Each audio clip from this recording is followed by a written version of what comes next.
Okay देखो, last lecture में अपन ने जो पढ़ा था मैं एक बार शॉर्ट में समराइज कर देता हूँ। अपन ने वेलोसिटीज निकालना सीखा था लास्ट लेक्चर में। Case one, when the velocity is parallel to the mirror, in that case object velocity and object velocity and image velocity will be same and mirror velocity will not matter. और जब velocity mirror के normal हो उस case में अपन ने ये वाला formula derive किया था, image velocity is 2 times mirror velocity minus object velocity. उस केस में मिरर के रिस्पेक्ट में इमेज का जो वेलोसिटी होगा that will be negative of object का velocity with respect to mirror. Negative sign मतलब दोनों ऑपोजिट डायरेक्शन में होंगे, राइट? अगर ऑब्जेक्ट मिरर की तरफ मूव कर रहा है तो इमेज भी मिरर की तरफ मूव करेगा, और ऑब्जेक्ट अगर मिरर से दूर मूव कर रहा है तो इमेज भी मिरर से दूर मूव करेगा। ओके, फिर कुछ एग्जांपल्स अपन ने देखे थे और अपन ने एंगल ऑफ डिविएशन पढ़ा था पिछले बार। Angle of deviation, yes sir. Yes sir. Okay, angle of deviation मतलब अपने ओरिजिन कितना डिविएट कर रहा है, कितने एंगल से डिविएट कर रहा है। और इसी कॉन्सेप्ट को अपन ने दो इंक्लाइन मिरर्स के ऊपर भी लगाया था। अगर दो इंक्लाइन मिरर्स के ऊपर रे मल्टीपल टाइम्स रिफ्लेक्ट कर रही दो बार, तो overall angle of deviation will be 2 times theta, right? Okay, so continuing further, ये वाला कॉन्सेप्ट देखते हैं अभी। इस वाले कॉन्सेप्ट में अपन इंसिडेंट रे को फिक्स रख रहे। The incident ray is kept fixed but the mirror is rotated by some angle theta. और मिरर को थीटा एंगल से रोटेट करने पर रिफ्लेक्टेड रे कितने एंगल से रोटेट करेगा, इसको अपन डिराइव करने वाले। तो देखो इसका डायग्राम कैसे दिखाई देगा। मान लो ये मिरर है, ये मिरर है और ये, इसको मैं इंसिडेंट रे बना देता हूँ। ये इंसिडेंट रे और ये नॉर्मल। एंगल ऑफ इंसिडेंस आई मान लेते, तो एंगल ऑफ रिफ्लेक्शन कितना होगा? रिफ्लेक्टेड रे भी सेम एंगल जाएगा, सेम एंगल होगा ये। ओके, अभी ये जो मिरर है, मिरर को अपन रोटेट कर रहे हैं। लेट्स से मिरर को रोटेट करने के बाद जो मिरर का नया लोकेशन उसको मैं ड्रॉ कर देता हूँ। ये मिरर का नया लोकेशन, मिरर को थीटा एंगल से मैंने रोटेट कर दिया। कौन से सेंस में मैंने रोटेट किया मिरर को? क्लॉकवाइज या anti clockwise? Clockwise. Clockwise sense. मैंने मिरर को क्लॉकवाइज सेंस में थीटा से रोटेट कर दिया। तो जो नॉर्मल है वो भी कितने एंगल से रोटेट होगा? अगर मिरर को थीटा से रोटेट किया तो मिरर से जो नॉर्मल है वो भी थीटा एंगल से रोटेट हो जाएगा, थीटा एंगल से रोटेट, और सेम सेंस में। तो ये नया नॉर्मल होगा, राइट? इसको न्यू नॉर्मल मार्क कर देते। और ये वाला एंगल कितना होगा? ये थीटा होगा। समझ में आया अभी तक जो मैंने बनाया डायग्राम में? Yes sir. Yes sir. Yes sir. अभी मुझे बताओ, क्या इंसिडेंट रे पे कुछ भी फर्क आया? इंसिडेंट रे को अपन सेम रख रहे, तो नए नॉर्मल के साथ इंसिडेंट रे का एंगल कितना होगा? ये वाला एंगल, आई प्लस थीटा। आई प्लस थीटा। और अगर नए नॉर्मल के साथ इंसिडेंट रे का एंगल आई प्लस थीटा है, तो जो नया रिफ्लेक्टेड रे होगा उसका भी एंगल नए नॉर्मल के साथ कितना होना चाहिए? आई प्लस थीटा। करेक्ट। तो जो नया रिफ्लेक्टेड रे है वो ये हो जाएगा। अपन ने जो ग्रीन में मार्क किया है वो सब पुराने, and this is the new reflected ray, new reflected ray. और अपन को पता है कि इसका एंगल नए नॉर्मल के साथ, मतलब ये वाला जो एंगल है, ये वाला जो एंगल है ये कितना होगा? ये आई प्लस थीटा होगा ना? Yes sir. और इसको भी मैं मार्क कर देता हूँ। ग्रीन में जो था that was the old reflected ray. यहाँ पे अपना टारगेट ये है कि मुझे फाइंड करना है नए रिफ्लेक्टेड रे का एंगल ओल्ड रिफ्लेक्टेड रे से कितना होगा। बेसिकली रिफ्लेक्टेड रे ने कितने से डिविएट किया होगा ये अपन को फाइंड करना। मतलब अपना इंटरेस्ट ये वाले एंगल में होगा।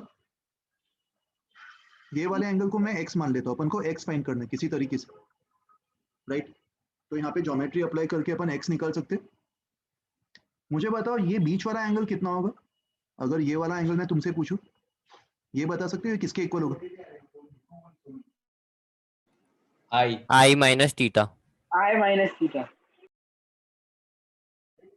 करेक्ट, ये आई माइनस थीटा होगा। ये सब देख पा रहे हो? ये वाला जो एंगल है ये आई है और ये एंगल थीटा है, तो ये वाला एंगल आई माइनस थीटा होगा, जिसको मैं येलो में मार्क कर रहा हूँ। सब नोटिस कर पा रहे हो इसको? Yes sir. x की वैल्यू क्या होगी? x की वैल्यू मैं i plus theta minus of i minus theta इस तरीके से लिख सकता हूँ। तो कितना आ रहा है x? Yes, sir. 2 theta. 2 theta. Important result है, इसको याद रखो, x इक्वल्स टू 2 थीटा। और एक और चीज नोटिस करो कि अगर तुमने मिरर को क्लॉकवाइज सेंस में घुमाया तो रिफ्लेक्टेड रे भी कौन से सेंस में घूम रहा है? It is rotating by an angle of 2 theta again Clockwise. So ये चीज भी यहाँ पे नोट डाउन कर लेना बाद में। If mirror is rotated by theta in a particular sense, clockwise anti clockwise कुछ भी हो सकता है, किसी भी पर्टिकुलर सेंस में अगर तुम मिरर को थीटा से रोटेट करोगे तो रिफ्लेक्टेड रे कितने से रोटेट होगा? Reflected ray by 2 theta, same 2 sense. theta. Sir आपने ये बताओ x is equal to i plus theta minus i minus theta कैसे लिखा? देख x मतलब ये वाला एंगल, अच्छा ओके सर, समझ गया ना, बड़ा एंगल माइनस छोटा एंगल। ओके देखो इस कॉन्सेप्ट पे एक एग्जांपल दे रहा हूं मैं। ये कॉन्सेप्ट क्लियर है सबके लिए? सबको समझ में आ गया diagram and calculation? Yes, sir. Yes, sir. चलो एक एग्जांपल ट्राई करते हैं। Hello sir. यस सर आप पिछले पेज पे जा सकते हैं? हाँ बताओ। सर यहाँ पे जो न्यू रिफ्लेक्टेड रे है उसको आप हाईलाइट कर सकते हो, जो न्यू इंसिडेंट और रिफ्लेक्टेड रे बनी है। देख इंसिडेंट रे तो सेम है, इंसिडेंट रे में कोई भी चेंज नहीं आ रहा। ओल्ड एंड न्यू दोनों सेम है, इंसिडेंट रे में कोई भी चेंज नहीं आ रहा। ये इंसिडेंट रे ये वाला ओके। और जो रिफ्लेक्टेड रे है नया वाला, उसको मैंने यहाँ पे मार्क किया हुआ है, this is the new reflected ray. Okay okay sir. Sir बताओ। सर तो इसमें हम लोग को डेविएशन पता चलेगा ना ओल्ड और न्यू के बीच में? करेक्ट, जो रिफ्लेक्टेड रे है वो 2 थीटा से डिविएट हो जाएगा। अगर तुम मिरर को थीटा से रोटेट करोगे तो रिफ्लेक्टेड रे 2 थीटा से रोटेट हो जाएगा इन द सेम सेंस, जिस भी हाँ, तो सेंस में सर तुमने मिरर को रोटेट किया। यही सेम चीज आपने वो 2 इंक्लाइंड मिरर वाले में भी पढ़ाया था ना कि 2 थीटा से डेविएट होगा। हाँ वो मतलब लकीली रिजल्ट सेम आ रहा है बट कॉन्सेप्ट तो अलग है ना। वहाँ पे तो रे हाँ, दो यस सर। मिरर से रिफ्लेक्ट होके निकल रही थी, हाँ यस सर, तो समझा। लकीली वो रिजल्ट मैच हो रहा है बट उसका कोई कनेक्शन नहीं है उससे। ठीक है, ये ओके दोनों सर। Separate concepts. ठीक है, न्यू इंसिडेंट रे समझ में आ गया ना सबको? एक ही है, old and new incident ray same he. Okay ये एग्जांपल, इस एग्जांपल में इस कॉन्सेप्ट को अप्लाई करते हैं। मान लो ये एक मिरर है जिसको हॉरिजॉन्टली प्लेस किया हुआ है और ये इंसिडेंट रे, इंसिडेंट रे का एंगल मान लो नॉर्मल के साथ 60 डिग्रीज दिया हुआ है, तो रिफ्लेक्टेड रे भी 60 डिग्रीज पे रिफ्लेक्ट हो जाएगा। सवाल में पूछा है by what angle mirror should be rotated, by what angle mirror should be rotated such that reflected ray becomes horizontal। जो भी रिफ्लेक्टेड रे तुम्हें दिखाई दे रहा है ग्रीन में, उसको हमें हॉरिजॉन्टल करना है। तो रिफ्लेक्टेड रे को हॉरिजॉन्टल करने के लिए मिरर को कितने एंगल से रोटेट करना पड़ेगा? 30 डिग्री। 15 degree. 15 डिग्री। दो आंसर्स है। तुम्हें दोनों आंसर्स निकालने होंगे। By what angle the mirror should be rotated so that the reflected ray becomes horizontal? मुझे बताओ रिफ्लेक्टेड रे को हॉरिजॉन्टल करवाने के लिए उसको कितने एंगल से रोटेट करवाना पड़ेगा? 30 degree. 30 degree. 30 degree. Either 30 degrees clockwise या फिर 60 degree anti clockwise. Anti clockwise में कितना? 150 degree. हॉरिजॉन्टल करना है, वर्टिकल नहीं करना। तो तुम 30 डिग्रीज अगर क्लॉकवाइज रोटेट करते हो तो राइट की तरफ हॉरिजॉन्टल हो जाएगा, या फिर अगर तुम 150 डिग्रीज एंटी क्लॉकवाइज रोटेट करते हो तो लेफ्ट की तरफ हॉरिजॉन्टल हो जाएगा। और रिफ्लेक्टेड रे को अगर 30 डिग्री से रोटेट करना है तो मिरर को इसके आधे से ही रोटेट करना पड़ेगा। मिरर को तुम 15 डिग्री से आइदर क्लॉकवाइज रोटेट कर सकते हो, और 75। रिफ्लेक्टेड रे को 150 डिग्री से रोटेट करना चाहते हो एंटी क्लॉकवाइज में, तो मिरर को कितने से करना पड़ेगा? 75 degree. 75 Anti clockwise. Anti clockwise. तो अगर मान लो मल्टीपल चॉइस क्वेश्चन है जिसमें more than one options correct है, तो उसमें 15 degrees clockwise and 75 degrees anti clockwise, ये दोनों आंसर सही होंगे। ओके बट अगर 15 डिग्रीज एंटी क्लॉकवाइज दिया है तो वो गलत होगा। यहाँ पे सेंस का भी बहुत ही इंपॉर्टेंट रूल। समझ में आया ये सब कुछ? सर ऑप्शंस में भी ऐसा ही क्लॉकवाइज एंटी क्लॉकवाइज का सिंबल ऑप्शंस में भी रहेगा। ऐसा दिया रहेगा, अगर क्लॉकवाइज एंटी क्लॉकवाइज नहीं दिया है तो फिर जो वैल्यूज है खाली उसी को मान लो। ओके सर, नहीं ठीक है। मैं पूछ रहा था कि सिंबल दिया रहेगा कि नहीं, तो ऐसा लिखा रहेगा क्लॉकवाइज एंटी लिखा रहेगा, क्लॉकवाइज एंटी क्लॉकवाइज लिखा रहेगा। ठीक है, समझ में आया सबको ये कॉन्सेप्ट अभी? सर अगर सिंगल करेक्ट हो गए तो फिर इन दोनों में से कोई एक ही ऑप्शन दिया होगा ना? एक ही होगा, सिंगल करेक्ट में दोनों सही आंसर नहीं देंगे वो लोग। Okay sir. ओके चलो, अभी नेक्स्ट कॉन्सेप्ट देखते। Next concept is field of view. और एग्जांपल्स दे सकते हैं। मैं एग्जांपल्स आज तुम्हें बहुत सारे प्रैक्टिस के लिए देने वाला हूँ, होमवर्क के लिए। ठीक है, तुम पहले खुद से ट्राई करना, बाद में अपन उसको डिस्कस करेंगे अगर तुमसे सॉल्व नहीं होता है तो। मैं लेक्चर के एंड में बता दूंगा वो चीज। पहले ये सारे कॉन्सेप्ट्स पढ़ लेते हैं अपन, फिर इन पे बेस्ड क्वेश्चंस में तुम्हें एक साथ दे दूंगा। नेक्स्ट कॉन्सेप्ट इज, बताओ क्या हो गया? सर पिछले पेज पे जाइए ना, स्क्रीनशॉट्स ले लें। अच्छा, मैं स्क्रीनशॉट्स में खुद ही भेज दूंगा। लास्ट टाइम मैंने गलती से कुछ और भेज दिया था किसी और बैच का, तो तुम्हारे बैच का जो स्क्रीनशॉट्स है जो मैं तुम्हें आज पढ़ा रहा हूँ मैं तुम्हें खुद ही भेज दूंगा प्रॉपर फॉर्मेट में, don't worry. Okay sir. Okay चलो, नेक्स्ट कॉन्सेप्ट देखो, फील्ड ऑफ व्यू। अपन ने फर्स्ट लेक्चर में डिसाइड किया था कि ऑब्जेक्ट को अगर तुम कहीं पे भी प्लेस करते हो मिरर के सामने तो हमेशा उसका इमेज बन जाएगा, राइट? जैसे मैंने ये वाला एग्जांपल दिया था, मिरर इतना छोटा सा है और ऑब्जेक्ट को मैंने यहाँ पे कहीं तो रखा हुआ है, तो बताओ इसका इमेज बनेगा या नहीं बनेगा? बनेगा। बनेगा। इमेज बनेगा, मगर किसी ऑब्जर्वर को दिखाई देगा कि नहीं वो ऑब्जर्वर की लोकेशन पे डिपेंड करेगा, राइट? जैसे यस सर। डायग्राम देखो, ये वाला जो डायग्राम है इसमें ये मिरर का लोकेशन है और ये ऑब्जेक्ट का लोकेशन। तो ऑब्जेक्ट से जो रेज आएगी, मुझे बताओ कोई ऑब्जर्वर किसी ऑब्जेक्ट को कब देख पाएगा? जब रेज मिरर से रिफ्लेक्ट होने के बाद उसकी आंखों तक आ रही हो, तभी वो ऑब्जर्वर उस ऑब्जेक्ट के इमेज को देख पाएगा। Yes sir. तो यहाँ पे फिगर में देखो, ऑब्जेक्ट से जो रेज आ रही वो अगर मिरर के टॉप मोस्ट पॉइंट पे हिट करे, सबसे एक्सट्रीम पे, तो रिफ्लेक्ट होने के बाद वो इस तरफ जाएगी। क्या रिफ्लेक्टेड रेज इस ग्रीन लाइन के ऊपर से जा पाएगी कभी भी? नहीं, उसके ऊपर तो कोई मिरर ही नहीं। सबसे extreme upper most position of the reflected ray is this only, जो मैंने ग्रीन से बनाया। और वैसे ही कोई इंसिडेंट रे अगर मिरर के बॉटम पे हिट कर रही तो मिरर के बॉटम होने के बाद उसका जो रिफ्लेक्शन होगा मिरर के बॉटम पे हिट करने के बाद वो ये होगा, ये रिफ्लेक्टेड रे होगा। क्या रिफ्लेक्टेड रे इस लाइन के नीचे से जा पाएगी कभी भी? नहीं। No sir. The reflected rays will lie between this two lines, जिसको मैं येलो में मार्क कर रहा हूँ। ये जो येलो रीजन में मार्क कर रहा हूँ, क्या इस रीजन में रिफ्लेक्टेड रेज पहुंच पा रही है कि नहीं पहुंच पा रही? पहुंच पा रही है। रिफ्लेक्टेड रेज इसी रीजन में पहुंच पा रहे, बट इस रीजन से बाहर नहीं पहुंच पा रहे, right? So basically field of view, इसका डेफिनेशन क्या होगा? Field of view as a name suggest, field मतलब region, some region in space, and view मतलब जहां से कोई ऑब्जर्वर इमेज को व्यू कर पाएगा। So field of view is that region in the space. Field of view, इसको short में मैं FOV लिख देता हूं, FOV। So this is basically region in space. Region in space from where observer can see the image.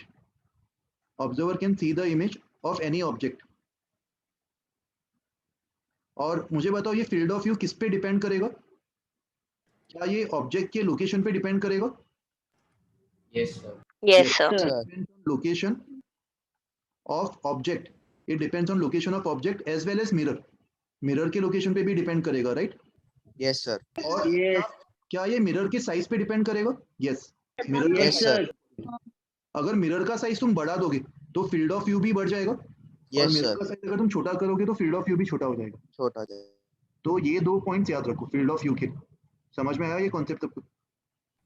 Sir बताओ। Sir ये yellow region infinitely आगे बढ़ता जाएगा? ये बढ़ता जाएगा। इस रीजन में ऑब्जर्वर कितना भी आगे होने दो, कितने भी डिस्टेंस पे आगे होने दो, अगर डिस्टेंस बहुत ज्यादा रहा तो भी उसको ऑब्जेक्ट का इमेज दिख जाएगा। Okay sir. Okay sir object के लोकेशन पे कैसे डिपेंड करेगा? ऑब्जेक्ट से ही तो रेज आ रही है ना। अगर मैं तूने ऑब्जेक्ट का लोकेशन चेंज कर दिया तो ये जो तूने रेज बनाई है इधर ग्रीन और पर्पल रेज, ये रेज भी तो चेंज हो जाएंगे। Yes sir, yes sir. Object का लोकेशन चेंज हो गया तो फील्ड ऑफ व्यू चेंज होगा ना? Yes sir. बताओ सर येलो रीजन में डिफर करेगा ना साइज ऑब्जेक्ट का, मतलब जो दिखेगा वो? हाँ, साइज छोटा बड़ा दिख सकता है, that is not our concern, but object का जो इमेज है वो दिख जाएगा। ठीक है, तो येलो रीजन में अगर कोई ऑब्जर्वर बैठा है और देख रहा है ऑब्जेक्ट को, ऑब्जेक्ट के इमेज को, तो उसको ऑब्जेक्ट का इमेज मिरर में दिख जाएगा, क्योंकि उसके आंखों तक रेस पहुंच पा रही होगी ना रिफ्लेक्शन के बाद। ओके, साइज तो यार सिंपल सा लॉजिक है, कोई ऑब्जेक्ट तुम्हारे सामने पास में रखा है और एक दूर रखा है, तो दोनों ऑब्जेक्ट का साइज अलग दिखाई देगा ना तुम्हें। That's a different concept. वो हमारी आंखों के स्क्रीन पे वैसा इमेज फॉर्म हो रहा होता है, उसको अपन बाद में देखेंगे। हमारे आंखों में भी एक लेंस लगा रहता है, और वो लेंस हमारे आंखों के रेटिना पे, जो स्क्रीन का काम करता है, उस पर एक इमेज फॉर्म कर जाता है, और हमारे आंखों के रेटिना पे जो इमेज का साइज होगा वही डिसाइड करता है कि अपन को ऑब्जेक्ट का साइज बड़ा दिख रहा है कि छोटा दिख रहा है। Okay, so that's a different concept, उसको अपन बाद में देखेंगे। बट यहाँ पे तुम्हें एक बात समझ में आ रही है कि ऑब्जर्वर अगर इस येलो रीजन में लाई करेगा तो उसको डेफिनेटली ये इमेज दिख जाएगा। ये कॉन्सेप्ट क्लियर है सबके लिए? Yes sir. Yes sir. इस पे बेस्ड एग्जांपल्स देखते। मैं एक सिचुएशन डिफाइन कर रहा हूँ। मान लो एक पर्सन है, पर्सन को मैं एक स्ट्रेट लाइन से डिनोट कर रहा हूँ। ये ग्राउंड पे खड़ा है। पर्सन के लिए उसका जो आंखों का लेवल होगा वो काफी इंपॉर्टेंट है हमारे लिए। तो मान लो ये उसका आई लेवल है जो कि ऊपर होगा, इसको मैं आई लेवल मान रहा हूँ। और आई लेवल के ऊपर उसके सर तक उसका जो लेंथ होगा आई लेवल के ऊपर, उसको मैं एक्स मान रहा हूँ। और आई लेवल से नीचे पाव तक उसका जो लेंथ होगा उसको मैं वाई मान रहा हूँ। ओके, और हम चाहते हैं कि ये पर्सन किसी मिरर में अपना इमेज देख पाए, और ऐसा करने के लिए we are trying to find the minimum length of the mirror. Mirror का मिनिमम लेंथ कितना हो सकता है ताकि पर्सन अपना पूरा इमेज उस पर देख पाए। ओके, तो let us assume that mirror इस लाइन पे लाई कर रहा है। मैं मान लेता हूँ कि मैं मिरर को इस लाइन पे कहीं तो रखने वाला हूँ, और मैं ये इंश्योर करूंगा कि मिरर के कम से कम लेंथ से ही काम चल जाए। अभी अगर पर्सन अपना पूरा का पूरा इमेज देखना चाहता है, पूरे बॉडी का इमेज, तो कहना है इसे उसके बॉडी से जितने भी रेस निकल रहे वो सारे उसकी आंखों तक पहुंचने चाहिए, तभी वो अपना पूरा इमेज देख पाएगा। तो किसी तरह अगर मैं ये इंश्योर कर दूं कि उसके सर से और उसके पाँव से जो रेस निकल रहे वो उसके आंखों तक पहुंच पा रहे, तो बीच के सारे रेस उसके आंखों तक अपने आप पहुंच जाएंगे। यस और no? Yes sir. Yes, sir. तो सबसे पहले अपन टॉप मोस्ट पॉइंट ले रहे, और टॉप मोस्ट पॉइंट से मैं रेस को सामने हिट करवा रहा हूँ, और यहाँ से हिट करने के बाद मैं ये इंश्योर कर रहा हूँ कि ये रेस उसकी आंखों तक आ रही। तो अगर टॉप मोस्ट पॉइंट से रेस यहाँ पे हिट कर रही तो ये यहाँ पे मिरर होना चाहिए कि नहीं होना चाहिए? यहाँ पे मिरर होना चाहिए। तो कहने से मिरर का सर। टॉप, बताओ सर ये आपने परपेंडिकुलर रेस क्यों नहीं ली, ऐसा मतलब इंक्लाइन क्यों किया रेस को जो टॉप मोस्ट पॉइंट से आ रही है? टॉप मोस्ट पॉइंट से जो रेस आ रही है अगर तू उसको परपेंडिकुलर बना लेगा तो ये रेस तो वापस रिफ्लेक्ट होकर टॉप मोस्ट पॉइंट पे चली जाएगी। तो जो रेस सर पे आ रही है, क्या सर का इमेज देखेगा या आंखें सर का इमेज देखेगी? सर से जो रेस आ रही है वो सर तक जाना चाहिए कि उसके आंखों तक जाना चाहिए? यस सर, समझा। समझा? इसीलिए अपन इंक्लाइन बना रहे हैं। हमें ये आंसर करना है कि सारी रेस उसके आई लेवल तक पहुंच पा रही। ईएल मतलब आई लेवल। सर बताओ रेस को कैसे भी बना सकते हैं ना अपने कन्वीनियंस के लिए। कैसे भी बना सकते हो, बट यहाँ पे अपन एक्सट्रीम देख रहे हैं। मैं जो रेस बना रहा हूँ ऐसा नहीं कि खाली यही रेस एग्जिस्ट कर रही है, रेस तो इनफाइनाइट है, बट हमारे लिए ये रेस इंपॉर्टेंट है क्योंकि ये एक्सट्रीम रेस है ना। Yes sir. तो मिरर का जो टॉप मोस्ट पॉइंट है, पॉइंट ए को मैं मिरर का टॉप मोस्ट पॉइंट मान रहा हूँ, और वैसे ही सेकेंड एक्सट्रीम रे कहाँ से जनरेट होगी? सबसे बॉटम मोस्ट पॉइंट से, उसके पाव से। और हमें ये आंसर करना है कि इसके पाव से भी जो रेस आ रही वो भी कहाँ तक पहुंचनी चाहिए। अगर पर्सन अपने पाव को भी देखना चाहता है तो आइस तक। ये भी इसके आइस तक पहुंचनी चाहिए। तो एक और इंक्लाइन रेस बना दो और ये इंश्योर कर दो कि ये रेस भी इसकी आंखों तक पहुंच पा रही। तो कहना है से ये पॉइंट बी जो है वो मिरर का बॉटम मोस्ट पॉइंट होना चाहिए। Yes sir.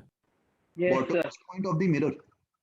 तो अगर पर्सन अपना पूरा इमेज देखना चाहता है तो मिरर का जो रिक्वायर्ड लेंथ है वो ए से बी तक यही होगा।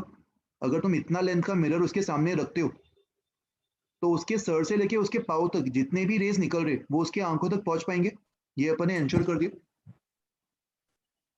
यस और Yes, sir. Yes sir. Yes, sir. Any doubts ऊपर? अभी हमारा टारगेट है कि इस मिरर का अपन को लेंथ निकालना है। मुझे बताओ पर्सन का हाइट कितना होगा? x plus y। x plus y। Person का हाइट होगा x plus y, करेक्ट। और अभी यहाँ से अगर मैं एक परपेंडिकुलर बना दूं ऊपर वाले ग्रीन ट्राइंगल के लिए, ऊपर वाले ग्रीन ट्राइंगल के लिए अगर मैं एक परपेंडिकुलर बना दूं तो ये दोनों एंगल सेम होंगे by laws of reflection. Yes sir. Yes sir. और अगर ये दोनों एंगल सेम है तो ये वाला जो डिस्टेंस है और ऊपर वाला जो डिस्टेंस है ये दोनों कितने होंगे? Yes X by 2. दोनों x by 2 करेक्ट। और दोनों x by 2 है तो ये वाला डिस्टेंस भी x by 2। उसी लॉजिक से यहाँ से एक और परपेंडिकुलर बना दो, ये दोनों एंगल्स भी सेम है तो ये डिस्टेंस कितना यस होगा? Sir. y by 2। y by 2। और ये डिस्टेंस भी y by 2 आ जाएगा। Yes, sir. तो X length plus of y by 2. Mirror कितना आ रहा है? X plus y by 2. Correct, length of required mirror is x plus y by 2। Actually ये मिनिमम लेंथ होगा मिरर का, तुम्हें कम से कम इतना लेंथ लगेगा अगर तुम पूरा इमेज देखना चाहते हो अपना तो। And x plus y upon 2 मतलब जो भी पर्सन का हाइट होगा उसका आधा। तो अगर पर्सन अपना पूरा इमेज किसी मिरर में देखना चाहता है तो उसको मिरर का मिनिमम लेंथ कितना लेना पड़ेगा? h by 2, जो भी h उसका by हाइट है उसका आधा। और साथ ही में मुझे बताओ कि वो अपना पूरा इमेज मिरर के एक ही लोकेशन पे देख पाएगा, कोई भी लोकेशन पे चलेगा? 1 किलो। एक ही ही लोकेशन। लोकेशन। और वो लोकेशन क्या है? मिरर का डिस्टेंस ग्राउंड से कितना होना चाहिए? Y by 2. by 2। y y by 5 2। by ये 2. बहुत इंपॉर्टेंट है। मतलब तुम ऐसा नहीं मान के चल सकते हो कि तुमने आधा लेंथ ले लिया और तुमने उसको कहीं पे भी प्लेस कर दिया और कहीं पे भी प्लेस करने पर भी तुम्हें पूरा इमेज दिख जाएगा, ऐसा नहीं होगा। अगर तुम मिरर का आधा लेंथ लेते हो और उसको ग्राउंड से अगर y by 2 पे प्लेस करोगे तभी तुम्हें अपना पूरा इमेज दिख पाएगा। अंडरस्टूड? सर एक डाउट Yes, था sir. बताओ क्या सर वो doubt है? सर वो पर्सन का मिरर से कितने डिस्टेंस पे वो खड़ा है वो भी मैटर करेगा ना सर? नहीं कर रहा है, ये मैटर नहीं कर रहा। ये वाला डिस्टेंस आ रहा है क्या पिक्चर में? बताओ। No sir. L distance does not matter. Okay, sir लेकिन जैसे जैसे हम मिरर के पास जाते अपना मतलब साइज बड़ा होता जाता ना। हाँ बट वो साइज तुम्हें दिख जाएगा ना पूरा। मैं वही बोल रहा हूँ कि बड़ा छोटा ये सारी चीजें डिपेंड करता है कि हमारी आंखों पे कैसा इमेज फॉर्म हो रहा है। यहाँ पे अपन वो चीज डिस्कस नहीं कर रहे कि ऑब्जेक्ट हमारी आंखों में इमेज बड़ा बन रहा है कि छोटा बन रहा है। हम लोग खाली ये चीज डिस्कस कर रहे हैं कि इमेज दिखाई देगा कि नहीं दिखाई देगा, ये हमारा मैटर ऑफ कंसर्न। ठीक है, यस सर। छोटे बड़े से Yes, कुछ फर्क नहीं पड़ता। उन्हें ये बात सही बोली कि अगर मिरर के तुम नजदीक जाओगे तो इमेज बड़ा हो जाएगा, बट दिखाई तो देगा ना। तुम दूर भी जाओगे तो भी इमेज दिखाई तो देगा, भले वो छोटा हो रहा है। तो whether the image will be visible और नॉट, उस पे इस एल का कोई फर्क नहीं पड़ेगा। This L will not matter. Understood? Yes sir. तो ये वाला रिजल्ट भी याद रखो। अपना पूरा इमेज देखने के लिए मिरर का जो मिनिमम लेंथ है वो h by 2 होना चाहिए and it should be placed at y by 2 from the ground. Sir एक Okay. डाउट है। क्या डाउट है बताओ? सर अभी उसने बोला कि अगर हम लोग पास जाते हैं तो फिर वो इमेज बड़ा होता है, तो सर फिर मिरर का साइज भी तो बड़ा होना चाहिए ना, मिनिमम साइज। नहीं, वो अभी उसी तो से हम चल लोग को जाएगा काम। पूरा इमेज दिखेगा ना हम लोग का। उसी से काम चल जाएगा। पूरा इमेज देखो तब भी दिख जाएगा, डिस्टेंस मैटर नहीं करेगा। अगर तू मुझे बता इस डेरिवेशन में क्या एल लेंथ का कहीं भी यूज हो रहा था? नहीं सर। नहीं हो रहा था। You can do this experiment at your home also. Sir लेकिन जब बताओ अगर मिरर से कोई डिस्टेंस पे पूरा मतलब हाइट दिख रहा है और सर हम लोग क्लोज जाते रहते हैं तो फिर धीरे धीरे करके मतलब नहीं इमेज नहीं, बड़ा हो जाता है और एक टाइम इमेज पे बड़ा नहीं होगा दिखता मगर है। तुम्हें पूरा हाइट दिखाई देगा। उसके लिए तुम्हें अपने आंखों को ज्यादा रोटेट करना पड़ेगा।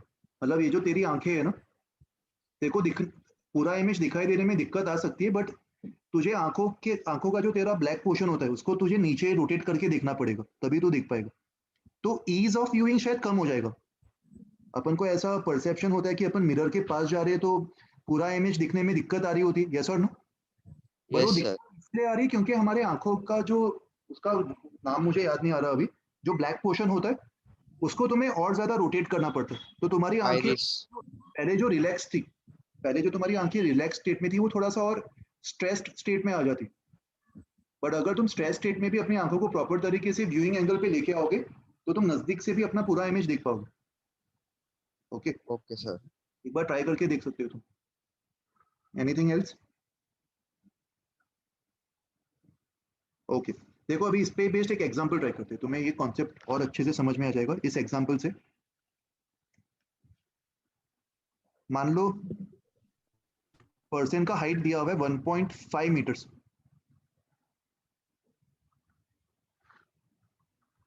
ये ग्राउंड पे खड़ा है पर्सन और इसका जो आई लेवल है इसको भी मैं मार्क कर देता हूं।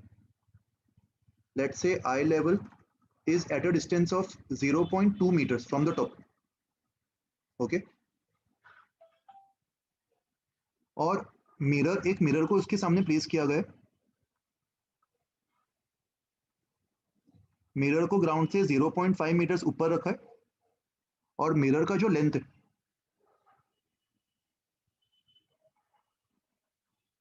मिरर का लेंथ कितना ले, मान लेते हैं 0.75। क्या मिरर का लेंथ पूरा इमेज देखने के लिए सफिशिएंट है कि नहीं? है। सफिशिएंट है? Yes sir. क्या मिरर का लोकेशन करेक्ट नहीं होगा। पूरा इमेज देखने नहीं? सर लोकेशन नहीं, लोकेशन गलत है। लोकेशन गलत। तो 0.65। Correct location would have been 0.65 right? Yes sir. ये करेक्ट कैसे लोकेशन। 0. अपन ने लोकेशन कैसे डिसाइड किया था? आई लेवल से नीचे का जो पार्ट होगा, ये कितना डिस्टेंस है आई लेवल से नीचे का? ओके सर समझा। 1.3. 1.3। तो इसका जो आधा होगा, मिरर का जो बॉटम मोस्ट पॉइंट है वो उसी डिस्टेंस पे होना चाहिए था 0.65, बट मिरर को मैंने प्लेस किया 0.5। तो तुम्हें एक बात तो समझ में आ रही है कि वो पूरा इमेज नहीं देख पाएगा क्योंकि भले मिरर का लेंथ सफिशिएंट है मगर लोकेशन करेक्ट नहीं। सवाल में तुमसे पूछा गया है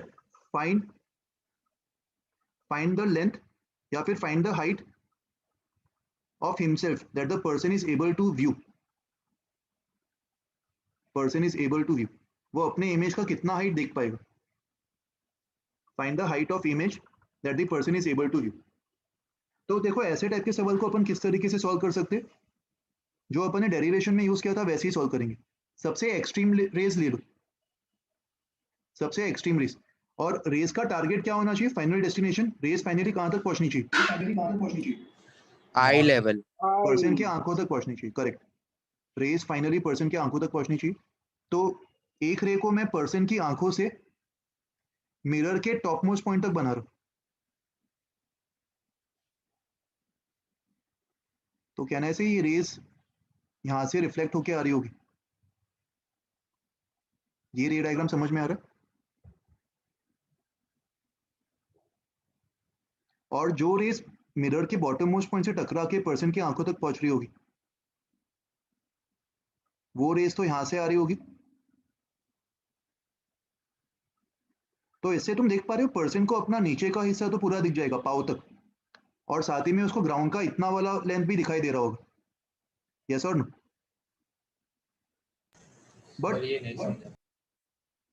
देख मैं वापस बता रहा हूँ, फाइनल डेस्टिनेशन जो होगा रेस का वो तो आईज होगा ना। अगर ये ऑब्जर्वर है और वो अपने इमेज को ऑब्जर्व कर रहा है तो फाइनल रेस तक पहुंचनी चाहिए। बट फाइनल रेस जो है वो मिरर से ही टकरा के पहुंच सकती है। Yes sir. तो मिरर के जो एक्सट्रीम पॉइंट्स है उन दोनों पॉइंट्स पे तुम रे डायग्राम बना लो such that final destination are the eyes of the person. मतलब सर ये इस टाइप के क्वेश्चन में हम रिवर्स प्रोसेस कर रहे हैं, स्टार्ट में रिवर्स प्रोसेस कर रहे हैं। यस, रिवर्स प्रोसेस कर रहे हैं। तो मैंने देखा कि पर्सन की आंखों तक जो रेस मिरर के टॉप मोस्ट पॉइंट से टकरा के आ रही, मिरर के टॉप मोस्ट पॉइंट से जो रे टकरा के आ रही वो ये होगी ना। हाँ सर। और ये रे के बॉडी से कौन से पार्ट से आ रही होगी? ये वाले पार्ट से आ रही होगी। हाँ सर। तो ये पॉइंट को मैं ए डैश नाम दे देता हूं। क्या बॉडी के ए डैश पार्ट से ऊपर कोई भी रेस उसकी आंखों तक पहुंच पाएगी? ए डैश से ऊपर वाला जो उसके बॉडी के पॉइंट से, क्या उससे कोई भी रेस मिरर से टकरा के उसकी आंखों तक पहुंच पाएगी? नहीं। तो जो उसका जो लेंथ विजिबल होगा वो ये वाला लेंथ ही विजिबल होगा। वैसे ही जो रेस मिरर के बॉटम मोस्ट पॉइंट से टकरा के आ रही, मैंने ये वाले रे को बना दिया ये वाला जो रे होगा वो मिरर के बॉटम मोस्ट पॉइंट से टकरा के पर्सन की आंखों तक आ रही होगी, और ये कहाँ से आ रही होगी, ये तो ग्राउंड से आ रही होगी, मतलब ग्राउंड का इतना हिस्सा भी उसके लिए विजिबल होगा। मैंने जो येलो में मार्क किया हुआ है ये पूरा उसको दिख जाएगा, इनफैक्ट ये पूरा रीजन उसके लिए विजिबल होगा, यस और नो, ये पूरा रीजन उसके लिए विजिबल होगा, क्योंकि इस पूरे रीजन में से जो भी रेज आ रही है वो उसकी आंखों तक पहुंच पा रही। तो अपना जो रिक्वायर्ड आंसर है, the required answer should be dash B dash. अपन को किसी तरह A dash B dash calculate करना, राइट? Yes sir. और A dash B dash calculate करने के लिए अपन ज्योमेट्री का इस्तेमाल करेंगे। पॉइंट ए से एक परपेंडिकुलर लाइन बना दो,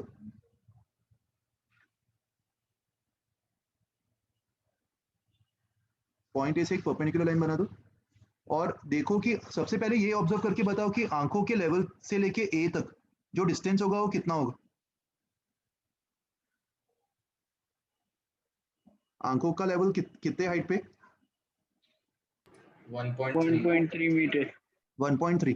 और मिरर का जो टॉप मोस्ट पॉइंट है पॉइंट ए, वो कितने हाइट पे? 1.25। 1.25। तो आई लेवल से लेके पॉइंट ए तक इसका वर्टिकल डिस्टेंस कितना होगा?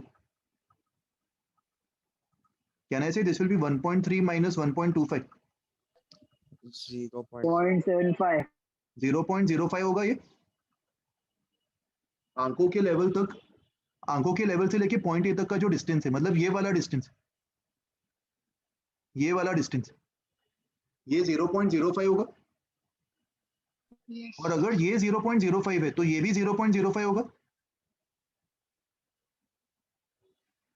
तो मुझे बताओ ये वाला रिक्वायर्ड डिस्टेंस कितना होगा जो मैं ग्रीन में मार्क कर, इसको 0.1, इसको 0.1 बोल सकते, और ऊपर का ये 0.2, ऊपर का 0.2, तो कितना लेंथ उसको दिखाई नहीं दे रहा है? 0.3। तो 0.3 उसको दिखाई नहीं दे रहा है, तो 1.5 में से अगर 0.3 दिखाई नहीं दे रहा है तो कितना दिखाई देगा? 1.5 माइनस 1.2। ये उसका विजिबल लेंथ होगा। Yes sir. कुछ डाउट है किसी को इस सवाल में? बताओ सर लास्ट वाला एग्जांपल आप दिखा सकते हैं एक बार? सर 0.1 कैसे आया? एक सेकंड रुक, मैं पहले ये वाला एग्जांपल बता देता हूँ। 0.1 इससे आया, देखो ये समझा, ये वाला डिस्टेंस 0.05 होगा। Yes sir. डिस्टेंसेस मैं अभी हाईलाइट कर रहा हूँ, ये वाले डिस्टेंसेस, ये 0.05 आ गया। हाँ सर। तो अभी समझा ये 0.1 कैसे है? हाँ सर समझा। हाँ दोनों को ऐड कर दो। सर 0.5 कैसे आया सर? देख आंखों का जो लेवल है, आई लेवल का जो हाइट होगा वो 1.3 होगा। Yes sir. ये 1.3, और Yes, पॉइंट sir. ए का जो हाइट है वो कितना है? 1.25। तो आई लेवल से पॉइंट ए तक का जो वर्टिकल डिस्टेंस हाँ है वो सर, समझ गया। 0.05 होगा। हाँ सर, ये सब भी समझ गया सर। सर मेरे को विजिबल पार्ट वाला नहीं समझा। देख कोई भी पार्ट विजिबल तभी होगा ना जब उस पार्ट से रेज आंखों तक पहुंच पा रही। सर ए डैश पे आंख है ना अपनी? नहीं, ए डैश पे आंख नहीं है, आंख यहाँ पे, ये डॉटेड लाइंस मैंने जो बनाया है ना, ये आई लेवल है, EL मतलब आई लेवल, तो इस पॉइंट पे आंख है। ए डैश जो है that is the top most point in space जहां से रेज आंखों तक पहुंच पा रही। वो कैसे लोकेट किया अपन ने? आंखों से मिरर के टॉप मोस्ट पॉइंट पे एक लाइन बना दो, तो ये जो लाइन है, कैन आई से दिस रे इज द टॉप मोस्ट रे hitting on the topmost point of the mirror which is able to reach the eye। ये Yes. वाला जो रे, क्या इससे ऊपर कोई रे हो सकता है जो आंखों तक आ पाए? नहीं, इससे ऊपर मिरर ही नहीं है। और इसके करस्पॉन्डिंग जो इंसिडेंट रे होगा वो ये होगा। यहाँ पे अपन बैक ट्रेस कर रहे हैं, रिवर्स प्रोसेस में जा रहे हैं, तो ए डैश को मैं टॉप मोस्ट पॉइंट बोल सकता हूँ जहां से रेस आंखों तक पहुंच पा रही। यस क्या सर। इससे ऊपर वाले कोई भी पॉइंट से रेस आंखों तक पहुंच पाएगी? नहीं इसके सर। ऊपर तो मिरर ही नहीं। ओके सर समझ गया। हेलो तो सर। 1.2 कैसे है? ये दोनों को ऐड करके आया यार, 0.5 एंड 0.75 ये दिया है ना सवाल तो में। वो तो 0. क्या बोल रहे हो? सर वो तो 0.8 है ना? तेरी आवाज नहीं आ रही यार, प्रॉपर्टी वापस बोलो। सर वो तो 0.8 आएगा ना? 0.8 कैसे आएगा यार? 0.5 प्लस 0.75 करो, एडिशन तो कर सकते हो ना तुम खुद से। 0.5 है वो, हाँ, 0.05 नहीं है, उसमें तुम मिस्टेक कर रहे हो, ठीक है? ये चीज का ध्यान रखो एग्जाम में, ऐसे सिली मिस्टेक मत करो। Hello sir. सर मुझे एक डाउट था सर, अगर वो ऑब्जेक्ट आगे मूव करेगा तो सर वो ग्राउंड का येलो रीजन कम होते जाएगा ना सर? ऑब्जेक्ट अगर आगे मूव करेगा तो ग्राउंड का येलो रीजन कम हो जाएगा, करेक्ट, बोल सकते हैं सर। तो सर मैं वही बोल रहा था कि अगर वो आगे आगे मूव करता गया और ऐसा एक पॉइंट है जहाँ पे मिरर में उसको मिरर के दोनों एक्सट्रीम एंड्स पे सिर्फ उसका हेड का एकदम एक्सट्रीम एंड और टिप ऑफ टो दिखता, मतलब सिर्फ उसकी पूरी बॉडी दिखती। देख एक मिरर चीज में समझ तो, ये पूरा सिस्टम आगे बढ़ेगा मगर ये वाला लेंथ सेम रहेगा। अगर तू ऑब्जेक्ट को, मतलब ये जो पर्सन खड़ा है इधर, उसको अगर तू मिरर के नजदीक ले जाएगा ना तो पूरा डायग्राम राइट में शिफ्ट हो जाएगा, मगर क्या ये लेंथ चेंज होगा? इसको अगर मैं पॉइंट सी मान लूं तो बी से लेके सी तक का ये लेंथ चेंज नहीं होगा ना, ये तो सेम ही रहेगा, ये पूरा सिस्टम आगे शिफ्ट होते जाएगा। ओके ओके, तो डिस्टेंस पे मैटर नहीं कर रहा है यहाँ पे भी, मिरर से कितना डिस्टेंस है वो मैटर नहीं कर रहा। हाँ सर। सबको ये कॉन्सेप्ट समझ में आ रहा है ना, किस तरीके से ऐसे टाइप के सवाल सॉल्व करने? एक्सट्रीम रेस बना लो सबसे पहले, उसके बाद तुम्हारा काम काफी आसान हो जाएगा, उसके बाद तो बस ज्योमेट्री अप्लाई करना, राइट? सर आप ऊपर वाले डेरिवेशन तक देखते हैं। एक बार मैं वापस ये एग्जांपल समराइज कर रहा हूँ, देख सुन लो ध्यान से। क्वेश्चन में ये पर्सन दिया था, पर्सन का हाइट 1.5 मीटर्स गिवन था, मिरर का लोकेशन ग्राउंड से 0.5 मीटर्स ऊपर था और मिरर का लेंथ 0.75 था। सवाल में पूछा था कि पर्सन अपने इमेज का कितना हाइट देख पाएगा, बेसिकली उसको जो इमेज दिखाई देगा वो कितने हाइट का होगा, ये पूछा है सवाल में। ओके, तो सबसे पहले उसके आंखों के लेवल को प्लॉट कर दो और आंखों से लेके मिरर के टॉप मोस्ट पॉइंट तक एक रे बना दो। मिरर के टॉप मोस्ट पॉइंट से हिट करके जो रेस उसकी आंखों तक जा रही है वो ये होगी। सर एक डाउट है। क्या डाउट है बताओ? सर ये आपने आई लेवल से क्यों रेस बनाई? हेड से बनाना चाहिए ना आपको रेस, इधर मिरर के मुझे एक्सट्रीम बता, पॉइंट तक। तू ऑब्जेक्ट को अपनी आंखों से देखता है कि अपने सर से देखता है? कोई भी ऑब्जेक्ट विजिबल कब होती, वो रेस बट फाइनली कहाँ पे मिरर move करनी चाहिए? सर बट मिरर से मतलब मिरर पे रिफ्लेक्ट होंगी, हेड से भी तो जाएंगी ना रेस। हेड से जाएगी कि नहीं जाएगी वही तो अपन को डिसाइड करना है। तूने पहले से अज्यूम कर लिया कि हेड से जा रही है, मतलब तू अज्यूम कर रहा है कि सारी रेस उसकी आंखों तक पहुंच पा रही है। ऐसा भी तो पॉसिबल है कि हेड से जो रेस टकरा रही है मिरर से वो उसकी आंखों तक पहुंच ही ना पाए। तो सबसे पहले तो मुझे ये फिगर आउट करना पड़ेगा ना कौन से रेस उसकी आंखों तक पहुंच पा रही, जो यस रेस सर। ओरिजिनेट हो रही है कहाँ से भी, कौन से ऐसे रेस उसकी आंखों तक पहुंच पा रही है, ये मुझे पहले ये डिटरमाइन करना पड़ेगा। यस और सर। उसको डिटरमाइन करने के लिए मुझे सबसे पहले एक्सट्रीम रेस बनाने पड़ेंगे, जैसे अपन ने फील्ड ऑफ व्यू में बनाया था। ये वाला कॉन्सेप्ट को रिविजिट कर, एक्सट्रीम रेस बनाए थे ना इधर भी अपन ने। हाँ यस सर। तो वैसे ही मैं इस वाले एग्जांपल में भी एक्सट्रीम रेस बना रहा हूँ जो उसकी आंखों तक पहुंच पा रही। तो ये जो टॉप मोस्ट मैंने रेस बनाई, क्या इसके ऊपर कोई रेस उसकी आंखों तक पहुंच पाएगी? इसके ऊपर तो मिरर ही नहीं है, ये मिरर का टॉप मोस्ट पॉइंट है। तो कहना से this yes is the sir. Upper most रे, अपर मोस्ट रे जो उसकी आंखों तक पहुंच पा रही, ये बोल सकते हैं अपन। Yes sir. Uppermost reflected ray जो उसकी आंखों तक पहुंच पा रही, तो corresponding upper most incident ray कौन सा होगा? ये उसके करस्पॉन्डिंग, इसको मैं अपर मोस्ट इंसिडेंट रे बोल सकता हूँ जो उसकी आंखों तक पहुंच पा रही। यस सर अभी समझा। करेक्ट। तो अपर मोस्ट इंसिडेंट रे जहां से भी आ रही है ए डैश, उसके ऊपर का बॉडी पार्ट उसको दिखाई नहीं देगा। तो जो तू बोल रहा था कि सर से भी बनाना चाहिए था, वो बनाने की जरूरत ही नहीं है ना, क्योंकि वो उसकी आंखों तक पहुंच ही नहीं पाएगी। समझा अभी? Yes sir. सर जब हम लोग को लेंथ ऑफ मिरर नहीं दिया रहता, हम लोग को वो ढूंढना रहता, तो फिर हेड से बनाते ना। हाँ, तो फिर अपन ये आंसर करते कि हेड से भी रेस उसकी आंखों तक पहुंच पा रही, तो यस हेड से सर। भी बना हाँ देते। वो कंफ्यूजन हो गया था। Okay sir. Hello okay, sir. Hello sir. बताओ। सर अगर ये पर्सन आगे मूव करता है तो हाइट जो ये देख सकता है वो कम होती जाएगी ना? हाइट कम नहीं हो गया, मैं वही तुम्हें एक्सप्लेन कर रहा था। सर उसकी कैसे? आंखों को देखने सर। के लिए डिफिकल्टी आ सकती, मतलब बेसिकली उसको अपनी आंखों का जो ब्लैक पोर्शन है उसको ज्यादा रोटेट करना पड़ेगा ना? यस, तो उसको मतलब वो आईबॉल के वो जो रोटेशन पे भी वो डिपेंड करता है ना, कितना हाइट वो देख सकता है। बट अपन अज्यूम करें कि आईबॉल कितना भी रोटेट कर सकते हैं, ये अपन अज्यूम कर रहे अच्छा, मतलब मैक्स कितना हाइट देख सकता है आईबॉल से? हैं। यस, जितना मैक्सिमम पॉसिबल होगा वो उतना रोटेट कर पाएगा, जितना भी वो मैक्सिमम देख पाएगा। हेलो तो मूव करने से आंखों में स्ट्रेन आएगा पूरा इमेज देखने के लिए, मगर वो देख पाएगा, ये अपन अज्यूम करेंगे। ओके, और कोई डाउट है? यश, कुछ पूछना है तुम्हें? Hello sir. बताओ ओम। सर मुझे डाउट था कि वो जितनी वो लेंथ ग्राउंड में आके देखेगा, मतलब BC जितनी लेंथ होगी उतना ही वो अपने बॉडी का ऊपर का पोर्शन मिस कर देगा सर? ऐसा कोई लॉजिक नहीं है ना, ये तो कंपलसरी नहीं है, ये तुझे ज्योमेट्री से निकालना पड़ेगा। ये लॉजिक हमेशा सही होना कंपलसरी नहीं है, हो सकता है कि इस सवाल में सही हो जाए। मतलब तू बोल रहा है कि ये वाला लेंथ ये और ये सेम होगा, यही पूछ रहा है ना तू? हाँ, वो मिस कर रहा है उतना ही उसको ग्राउंड पे दिखाई दे रहा है, यही बोल रहा है? Yes sir. Not necessary. हो सकता है कि इस एग्जांपल में शायद आ जाए, बट हमेशा ये ट्रू कंपलसरी नहीं है। डोंट जनरलाइज दिस, तुझे ज्योमेट्री से निकलना होगा वो चीज। Okay sir. हाँ यश बताओ। सर मैं एक्चुअली डिस्कनेक्ट हो गया था जब आप लोकेशन ऑफ मिरर एक्सप्लेन कर रहे थे कि लोकेशन क्या कैसे डिफर करता है, मतलब क्या मैटर करता है, तो आप एक्सप्लेन कर मैं खाली इतना बोल रहा था कि distance from the mirror matter नहीं करेगा।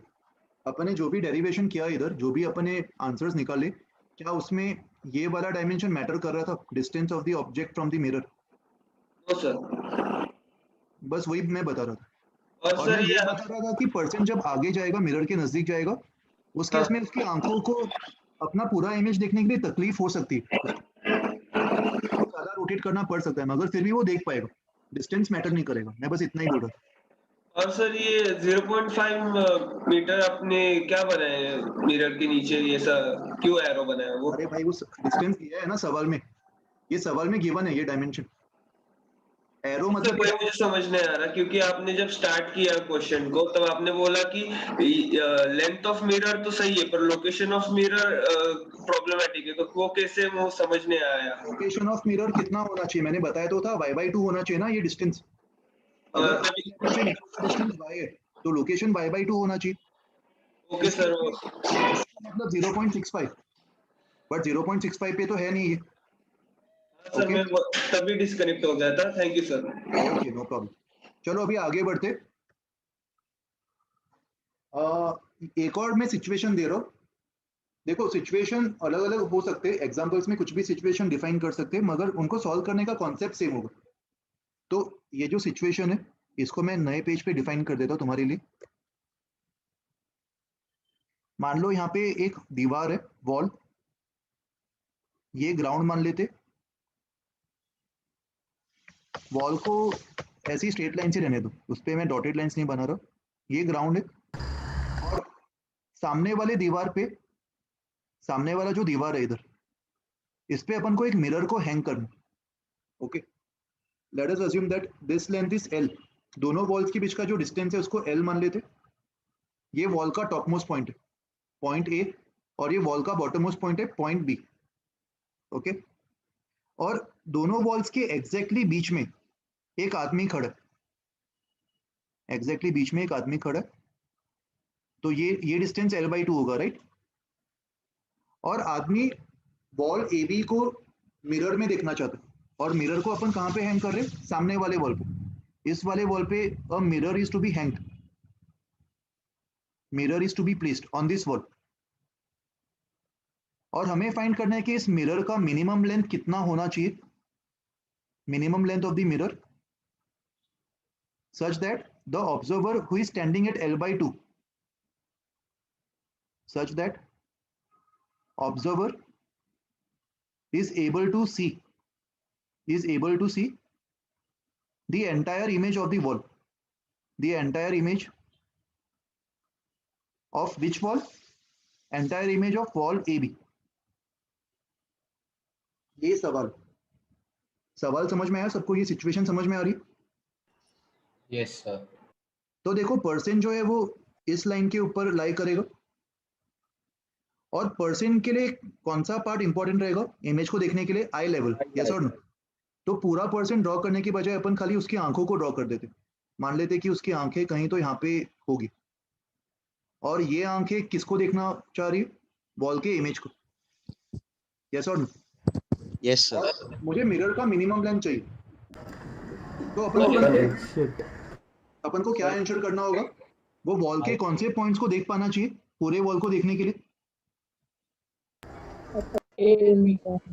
अगर वो किसी तरह वॉल पे अगर मैं ये आंसर कर दूं कि वो वॉल के एक्सट्रीम पॉइंट्स, एक मिनट रुको, मैं सबको म्यूट पे डाल रहा हूं यार, बहुत क्योटिक हो रहा है। कुछ डाउट होगा तो मुझे एंड में पूछ लेना, पहले मैं तुम्हें एक्सप्लेन कर देता हूँ अपनी तरफ से, बाद में तुम डाउट्स क्लेरिफाई कर सकते हो। अभी ये पर्सन अगर पूरे वॉल को देखना चाह रहा है तो पूरे वॉल को देखने के लिए हमें ये आंसर करना होगा कि पॉइंट ए और पॉइंट बी, वॉल के इन दोनों पॉइंट से रेज उसकी आंखों तक पहुंच पा रही। अगर किसी तरह मैं ये आंसर कर दूं तो डेफिनेटली वो पूरे वॉल को देख पाएगा। तो सबसे पहले मैं एक्सट्रीम पॉइंट लूंगा, पॉइंट ए। पॉइंट ए से मैं एक रे को आगे बनाऊंगा और जब वो सामने वाले मिरर से टकराएगी, टकराने के बाद जो रे रिफ्लेक्ट होगी वो इसकी आंखों तक पहुंचनी चाहिए। और पॉइंट ए से जो भी रेज है वो अगर इस पॉइंट पे हिट कर रही तो we have to ensure that इस पॉइंट पे मिरर एग्जिस्ट करना चाहिए। तो मिरर का जो टॉप मोस्ट पॉइंट है वो पॉइंट पी होना चाहिए, राइट? इसके ऊपर मिरर रिक्वायर्ड नहीं, बट पॉइंट पी पे मिरर स्टार्ट होना चाहिए। Similarly I have to ensure that point b से भी जो रेज आ रही है वो उसकी आंखों तक पहुंच पा रही है। तो पॉइंट बी से भी एक रेज बना दो, पॉइंट बी से भी एक रेज बना दो, और सामने लगे हुए दीवार पे जब वो मिरर से हिट करेगी, हिट करने के बाद जब वो रिफ्लेक्ट करेगी तो रिफ्लेक्ट करके again it has to reach the eye level, yes और नो? ऐसा हो गया तो वो ए और बी दोनों के इमेजेस को देख पा रहा होगा और उसके बीच का पूरा वॉल भी देख पा रहा होगा। So we have to ensure that इस वाले पॉइंट तक मिरर एग्जिस्ट करे, पॉइंट क्यू तक। तो मिरर का जो रिक्वायर्ड लेंथ है वो खाली पी से क्यू तक होना चाहिए। अगर पी से क्यू तक मिरर रहेगा तो डेफिनेटली वॉल का पूरा इमेज दिखाई दे जाएगा उसको। यहाँ तक समझ में आया सबको? कुछ डाउट है यहाँ तक किसी को भी? सर इसमें आई का हाइट नहीं मैटर करेगा क्या सर? आई का हाइट मैटर नहीं करेगा। आई का हाइट जो भी होगा उसके अकॉर्डिंग में मिरर का लोकेशन भी तो ऊपर नीचे कर सकता हूँ ना। अगर मान ले आंखें थोड़ी नीचे होती, कम हाइट का पर्सन होता, तो मैं मिरर को भी नीचे हैंग करवा देता। ये तो मेरे हाथ में है ना मिरर का लोकेशन। अच्छा ओके सर। ठीक है, so now let's apply geometry. यहाँ पे कुछ कंस्ट्रक्शन सब को करना पड़ेगा। अच्छा, ये वॉल का हाइट मुझे पता है, वॉल का हाइट h दिया हुआ है और इसी के टर्म्स में मुझे मिरर का लेंथ निकालना। ओके, तो कैसे करेंगे? ये जो इंसिडेंट रे है पॉइंट पी पे, यहाँ से एक नॉर्मल बना देते, ये हमारे लिए काम का लाइन होगा। यहाँ से एक नॉर्मल बना दो, और एक और काम का नॉर्मल क्या होगा? पॉइंट क्यू पे यहाँ से भी एक हॉरिजॉन्टल लाइन बना दो जो कि नॉर्मल होगा, राइट?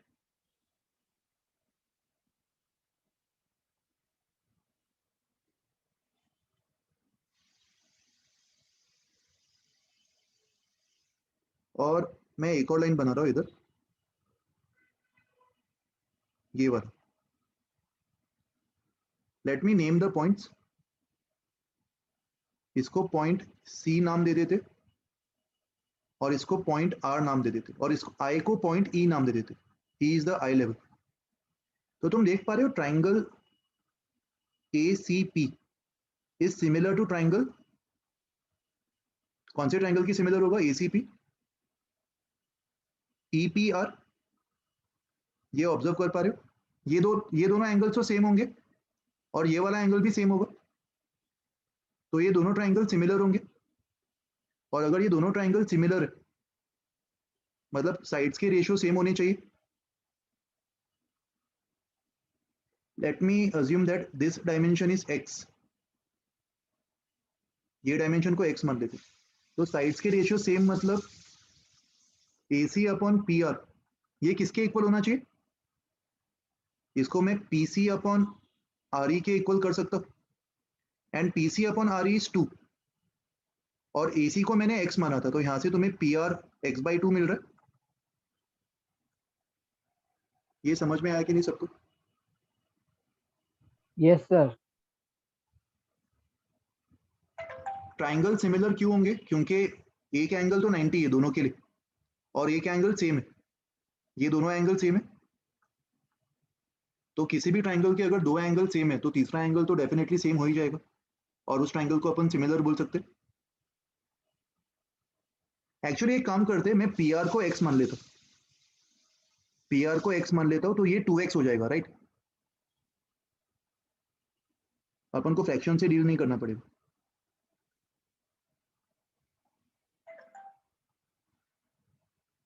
ये लाइन को भी आगे एक्सटेंड कर दो। ये कितना होगा? ये x होगा, राइट? कुछ पूछना है, बताओ। हाँ सर, आपने इसको इक्वेट 2 को इक्वेट कैसे किया? इसको इक्वेट किया?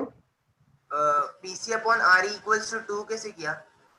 PC मतलब L ना, ये पूरा लेंथ, हाँ और RE मतलब L/2। हाँ सर, समझ गया। Okay okay. हाँ ये दिया हुआ है, ये सवाल में गिवन रहेगा ये डायमेंशन। ओके हाँ सर। ओके, तो अभी वैसी सेम चीज नीचे वाले के लिए करते हैं। नीचे वाले के लिए कौन से ट्राइंगल्स लेंगे? Let me define this point as D, और इसको F मान लेते। तो मुझे बताओ कौन से दो ट्राइंगल सिमिलर दिखाई दे रहे तुम्हें? BQD, ट्राइंगल BQD, ये किसके सिमिलर दिखाई दे रहे? BQD। EQF, ये देख पा रहे हो तुम? ट्राइंगल BQD और EQF ये दोनों सिमिलर होंगे क्योंकि ये दोनों एंगल सेम है। यस और no? Yes sir. That means BD upon FE ये किसके इक्वल होगा? ये भी 2 के इक्वल होगा। इसको मैं QD अपॉन QF लिख सकता हूँ, which is 2। That means BD is 2 times FE। FE मतलब ये RQ के इक्वल होगा। तो अगर मैं RQ को Y मान लूं तो BD कितना होगा?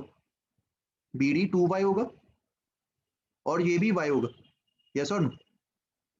तो मुझे बताओ इस वाले वॉल का डायमेंशन जो है उसको मैं x और y के टर्म्स में कितना लिख सकता हूँ? What is the height of wall in terms of x and y? 3x plus y। 3 times x plus y। और वॉल के इस करस्पॉन्डिंग हाइट के लिए मिरर का रिक्वायर्ड लेंथ कितना आ रहा है? x plus y।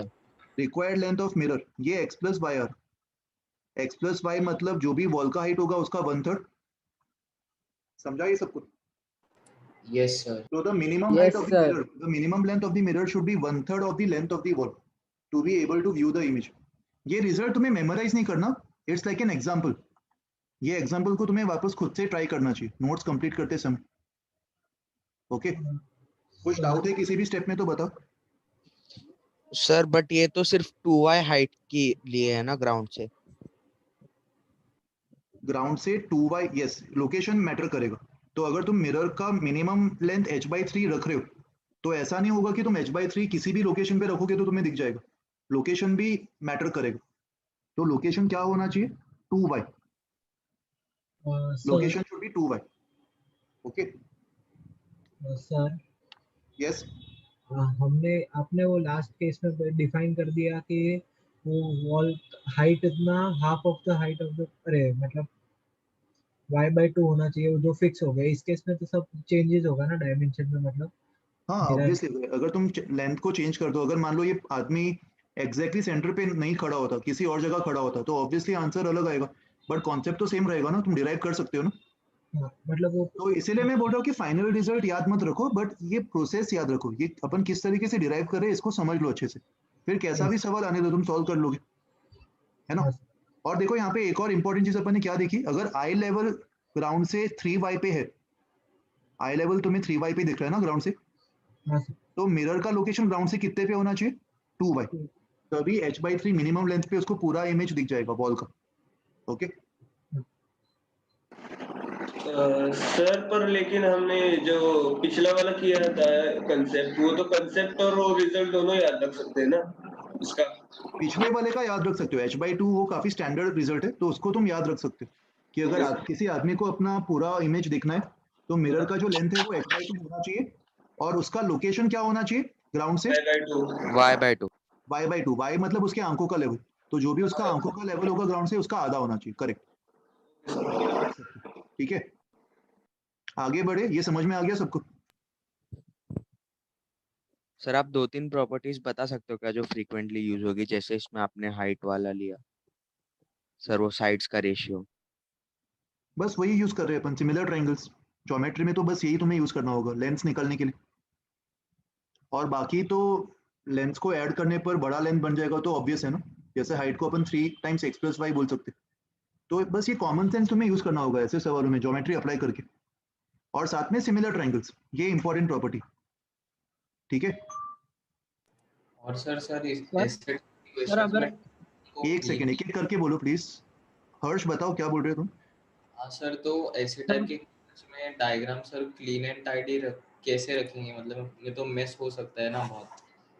प्रैक्टिस करो यार, प्रैक्टिस से तुम्हें धीरे धीरे समझ में आ जाएगा। मैं तुम्हें ऐसे टाइप के बहुत सारे एग्जांपल्स देने वाला हूँ प्रैक्टिस करने के लिए, अच्छा ओके सर। ठीक है। और इसको भी जब तुम नोट्स कंप्लीट करोगे तो एक बार खुद से डिराइव करने की कोशिश करो। कहीं पे अगर तुम अटक रहे हो तो बाद में तुम सोल्यूशन देख सकते हो। Okay sir. आज के लेक्चर के बाद मैं तुम्हें और भी बहुत सारे एग्जांपल्स दूंगा प्रैक्टिस के लिए, ओके। अच्छा, दूसरा हर्ष बताओ तुम क्या पूछ रहे थे?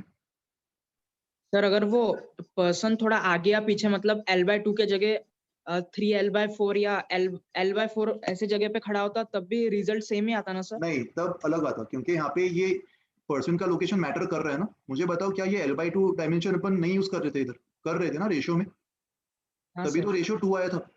अगर पर्सन कहीं हाँ। और चला जाता तो ये रेशियो अलग आ जाता और रिजल्ट फाइनली अलग आ जाती। तो यहाँ पे पर्सन का लोकेशन मैटर करेगा, okay. Yes sir, yes sir. Okay,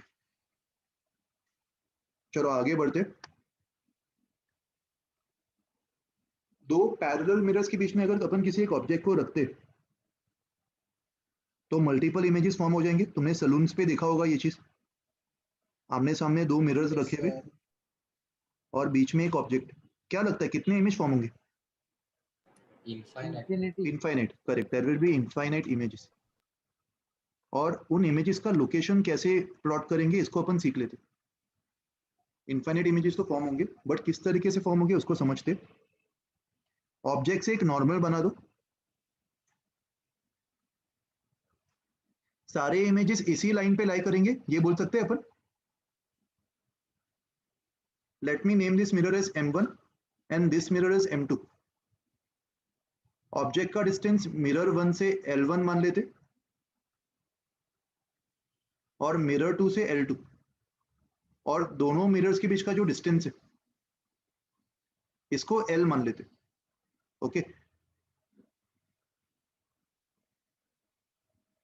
तो मिरर 1 पे जो पहला इमेज फॉर्म होगा वो कितने डिस्टेंस पे फॉर्म होगा ये बता सकते हो? इस ऑब्जेक्ट का डिस्टेंस अगर मिरर से L1 है तो इसके इमेज का भी डिस्टेंस मिरर से L1 ही होगा ना। तो मिरर 1 पे जो पहला इमेज है I1, उसका डिस्टेंस मिरर 1 से L1 होगा। और एक्चुअली मैं इमेज को अलग तरीके से डिनोट कर रहा हूँ। Let me call this I1,1। इसका नोटेशन मैं यहाँ पे लिख रहा हूँ। अगर मैं IA, B की बात कर रहा हूँ तो here A represents image number, कौन से इमेज की बात कर रहे, and B represents mirror number, कौन से मिरर की बात कर रहे। तो I1,1 मतलब पहला वन जो है वो फर्स्ट इमेज एंड दूसरा वन जो है वो मिरर 1 का फर्स्ट इमेज, ये डिनोट कर रहा हूँ। और ये L1 डायमेंशन मैंने जो लिखा है वो भी कहाँ से लिखा हुआ है? ये डिस्टेंस कहाँ से मेजर कर रहे हैं अपन? मिरर 1 से। मिरर 1 से मेजर कर रहे हैं। और वैसे ही मिरर 2 पे जो पहला इमेज बनेगा वो कितने डिस्टेंस पे बनेगा? L/2। और इसको नाम क्या दूं एज पर द नोटेशन जो मैंने ऐसे ही डिफाइन किया अपने कन्वीनियंस के हिसाब से? I1,2 correct, 1,2 okay. अभी मिरर 1 का जो सेकेंड इमेज है, for second image of mirror 1, object कौन होगा? I1,2। Second image of mirror 1 के लिए first image of mirror 2 is object. ये बात समझ में आ रही? Yes mirror sir. का जो फर्स्ट इमेज बना, मिरर 2 का जो फर्स्ट इमेज बना था, अभी ये मिरर 1 के लिए ऑब्जेक्ट हो गया। और इसका डिस्टेंस मिरर 1 से कितना है? L+L2 L+L2 होगा ना ये। L+L2। और अगर इसका डिस्टेंस मिरर 1 से L+L2 है तो मिरर 1 का जो सेकेंड इमेज है वो L+L2 पे ही बन जाएगा। Yes sir. So I2,1 will have a location of how much? L+L2। ये समझ में आया सबको? सर नहीं समझा। क्या नहीं समझा बता? सर ये 2L+L2 होना चाहिए ना वो। मैं मिरर 1 से ले रहा हूँ ना डिस्टेंस, ये सारे जो डिस्टेंसेस है वो मिरर 1 से मेजर कर रहा हूँ। ऑल दीज आर तो डिस्टेंस सर मिरर 1। इमेज 1 से 2 तक का तो डिस्टेंस +1 है ना? L प्लस L2 है ना ये डिस्टेंस, तो ये डिस्टेंस भी तो L प्लस L2 ही होगा। अच्छा ओके सर, मैं L को L। तू कुछ और कंसिडर कर रहा होगा, तेरे को अभी समझा मेरा अजम्पशन क्या है? यस सर, समझ गया। ओके सर डाउट है बताओ क्या डाउट है? सर। सेकंड मिरर का फर्स्ट इमेज को आपने फर्स्ट मिरर के सेकंड ऑब्जेक्ट की तरह क्यों लिया, मतलब नहीं समझा। देख ये जो ऑब्जेक्ट है ये सबसे पहले दोनों मिरर्स के लिए ऑब्जेक्ट का काम करेगा, एक्चुअल ऑब्जेक्ट, और ये दोनों मिरर्स में पहला पहला इमेज बना देगा। यस और नो? Yes sir. ये समझ में आया? पहला इमेज दोनों मिरर्स में ये बन गया, और इन Yes, दोनों sir. इमेजेस के लिए ऑब्जेक्ट कौन था? Original object. हाँ यस सर, ओरिजिनल ऑब्जेक्ट। लेकिन अभी मिरर 1 में अगर मैं सेकेंड इमेज प्लॉट करना चाहता हूँ तो इस इमेज के लिए अभी ये ऑब्जेक्ट तो नहीं होगा ना, इसका काम हो गया, इसने ये दो इमेजेस क्रिएट कर दी। Yes sir. तो अभी मिरर 1 के लिए सेकेंड इमेज जब बनेगा, इसके लिए ऑब्जेक्ट का रोल प्ले कौन करेगा? मिरर 2 का फर्स्ट इमेज। तो सर मिरर 2 के लिए फिर ऑब्जेक्ट का काम मिरर 1 का फर्स्ट इमेज करेगा ना? Perfect, now you are understanding. Mirror 1 का जो फर्स्ट इमेज है वो मिरर 2 के लिए ऑब्जेक्ट का काम करेगा। ये नोट भी कर लेते हैं इधर। For second image of mirror 2 object will be what? First image of mirror 1। First Yes, sir. Image of mirror 1 is object. ये समझ में आ रहा है सबको? और यही कहानी आगे रिपीट होती जाएगी। तो इन जनरल मैं इसको जनरलाइज कर सकता हूँ। अगर मुझे nth इमेज ऑफ मिरर 1 चाहिए तो उसके लिए object n-1th image of mirror 2 होगा। Yes sir. nth image of mirror 1 के लिए object will be what? Object is n-1th image of mirror 2। Of mirror 2। Yes sir. बस यही कहानी अपन को बार बार रिपीट करनी, और इसको रिपीट करते हुए अपन एक पैटर्न ऑब्जर्व कर लेंगे और उसी पैटर्न को अपन समझ लेंगे। तो बार बार तुम्हें कॉम्प्लिकेटेड डायग्राम बनाने की जरूरत नहीं पड़ेगी, तुम उस पैटर्न से ही आंसर दे पाओगे। तो पहले उस पैटर्न को समझने के लिए let us plot one more thing. यहाँ पे I2, 2 को भी प्लॉट कर लेते। देखो diagram is not up to scale, तो उसकी फिक्र मत करो, खाली वैल्यूज पे ध्यान दो। अगर मैं I2, 2 प्लॉट करता हूँ, इसके लिए ऑब्जेक्ट कौन है?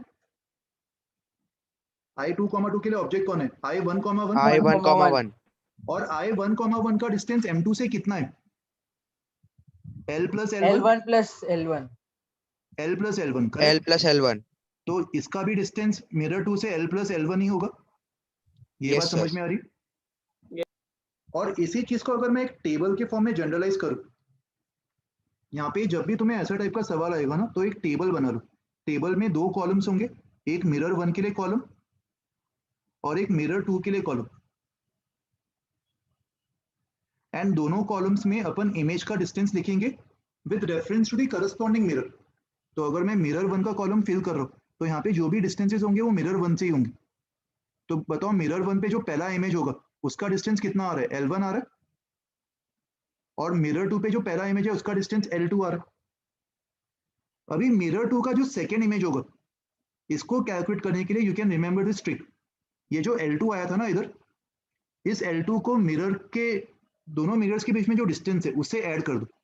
दोनों मिरर्स के बीच में डिस्टेंस कितना है? दोनों मिरर्स के बीच में L डिस्टेंस तो प्लस L कर दो, तो ये कितना बन जाएगा? L2 प्लस L बन जाएगा। और वैसे ही M2 के लिए जो सेकेंड इमेज है उसके लिए M1 का जो फर्स्ट इमेज है उसको प्लस L कर दो, तो ये L1 प्लस L बन जाएगा। ये लॉजिक Yes, समझ में sir. आया?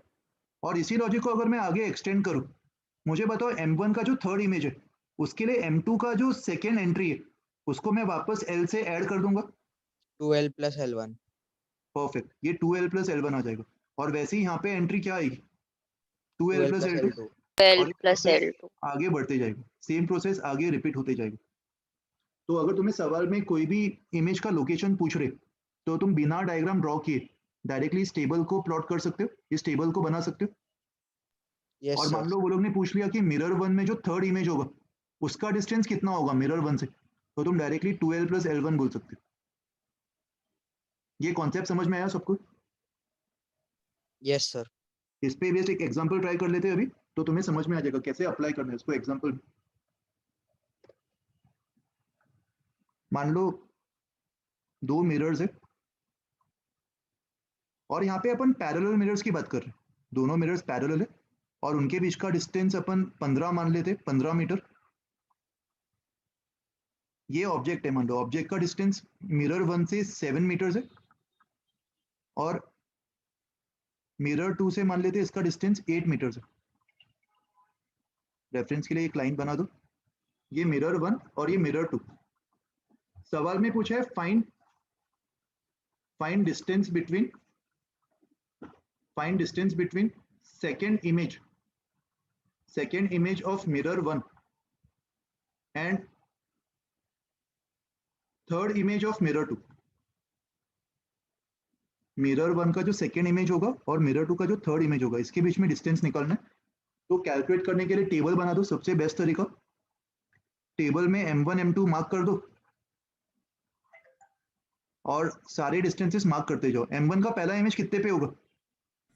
7 और m2 का पहला इमेज 8 और दोनों मिरर्स के बीच का डिस्टेंस कितना है? 15। तो 15 क्रॉस से ऐड करते जाएंगे। 8 प्लस 15 कितना? 23 एंड 7 प्लस 15 22 और थर्ड इमेज के लिए 22 प्लस 15 37 एंड 23 प्लस 15 38। बस मुझे थर्ड तक ही चाहिए था। मेरे लिए इंपॉर्टेंट चीजें क्या है? सेकेंड इमेज ऑफ मिरर 1 मतलब ये वाला entry and third image of mirror 2 मतलब ये वाला एंट्री, इनके बीच का डिस्टेंस चाहिए। ये 23 किससे डिस्टेंस है? मिरर 1 से। मतलब मिरर 1 का जो सेकेंड इमेज होगा, कैसे डिनोट करूं इसको मैं? I2,1 ये 23 होगा और मिरर 2 का जो थर्ड इमेज होगा, इसको कैसे डिनोट करूं? I3,2 इसका डिस्टेंस कितना आ रहा है? 38। तो इन दोनों के बीच का जो डिस्टेंस होगा, इसके लिए तुम क्या आंसर रिपोर्ट करोगे? 38 प्लस 23 प्लस 15, ये तुम्हारा फाइनल आंसर होगा? Yes sir. तो कितना आ जाएगा? 38 प्लस 15 प्लस 23 76 मीटर्स, ये फाइनल आंसर आ रहा है। ये तरीका समझ में आया सबको? आसान है इससे सॉल्व करना। कैसा भी सवाल पूछने दो, just apply this concept and find the answer. Okay, doubt है तो पूछ लो। ओके चलो आगे बढ़ते। और अगर एकदम लार्ज वैल्यू दी तो क्या करने का? क्या बोल रहे हो? एकदम मतलब सर एकदम लार्ज वैल्यू दी रहेगी, मतलब फाइंड द डिस्टेंस बिटवीन, समझो सर 45 नहीं देंगे यार, ऐसा नहीं पूछेंगे वो लोग। सर ओके सर, ठीक है सर। ये दोनों इमेजेस ऑपोजिट साइड में, उसके लिए आपने 15 और ऐड किया ना?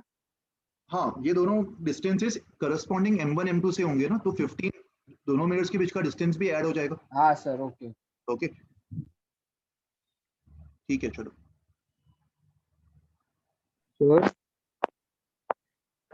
सर बोलो। तो इसको ऐसे याद रख सकते हैं क्या? n-1 into distance between the two mirrors plus वो जो भी है 7 या 8 जो भी है, ऐसे याद कर सकते हैं सर? तो हेलो सर, देखो अगर तुम्हें पैटर्न बनता हुआ दिख रहा है तो पैटर्न तुम बना सकते हो, बट उसका कोई जनरल तुम्हें मेमोराइज करने की जरूरत नहीं है। मैं वो सजेस्ट नहीं करूंगा। तो अगर मान लो बाई चांस बहुत बड़ा डिस्टेंस भी देते हैं तो try to form a pattern. यहाँ पे कुछ पैटर्न दिख रहा है क्या? हाँ सर। 8 को 14 से ऐड किया, फिर 16 से ऐड किया। सर फर्स्ट और थर्ड टर्म में पैटर्न दिख रहा है सर। इसमें अगर मैं 15 ऐड करूं तो कितना मिलेगा? 15 ऐड करने पर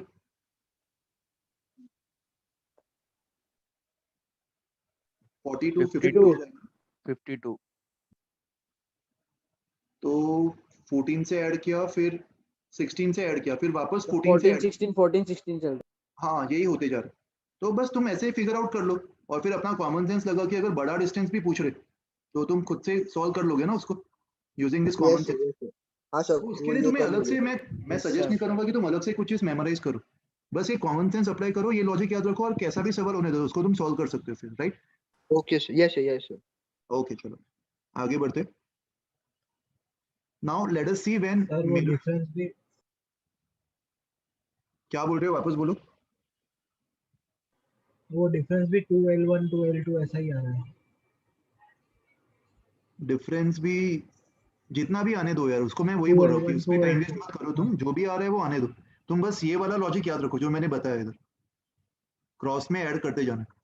ओके, उसके बाद तुम्हें जो भी पैटर्न दिख रहा होगा तुम खुद से फिगर आउट कर लोगे। ये एंट्रीज लिखने के बाद पहले 4-5 एंट्रीज लिख लो, उसमें देख लो कि क्या पैटर्न फॉर्म हो रहा है, और फिर अगर 50th या 100th इमेज का भी लोकेशन पूछा होगा वो तुम निकाल पाओगे खुद से।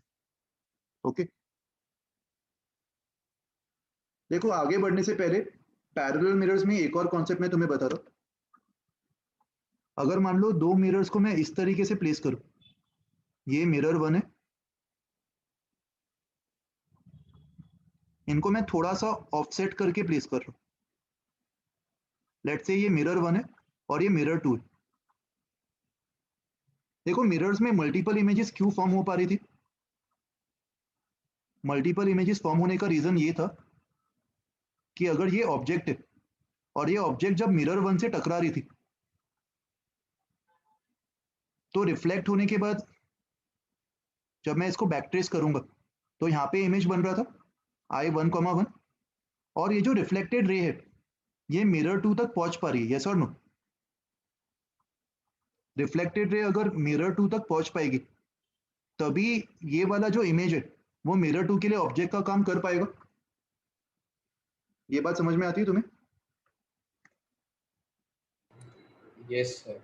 अगर रिफ्लेक्टेड रे मिरर 2 तक नहीं पहुंच पाती तो क्या मिरर 1 का ये ऑब्जेक्ट मिरर 2 में इमेज बना पाता? नो सर, नहीं बना पाता। ये तभी पॉसिबल है when reflected rays are able to reach. तो अगर मान लो मैं तुम्हें ये वाला सिचुएशन दूं, ये दोनों मिरर्स इस तरीके से प्लेस्ड है, दोनों के बीच में कुछ ऑफसेट है और मैंने ऑब्जेक्ट को उसी ऑफसेट के ऊपर रखा हुआ है, ये ऑब्जेक्ट है मान लो।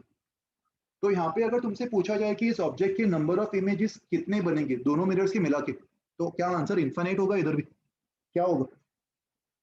नो सर, फाइनाइट वैल्यू है वो कुछ। कितना होगा वो फाइनाइट वैल्यू?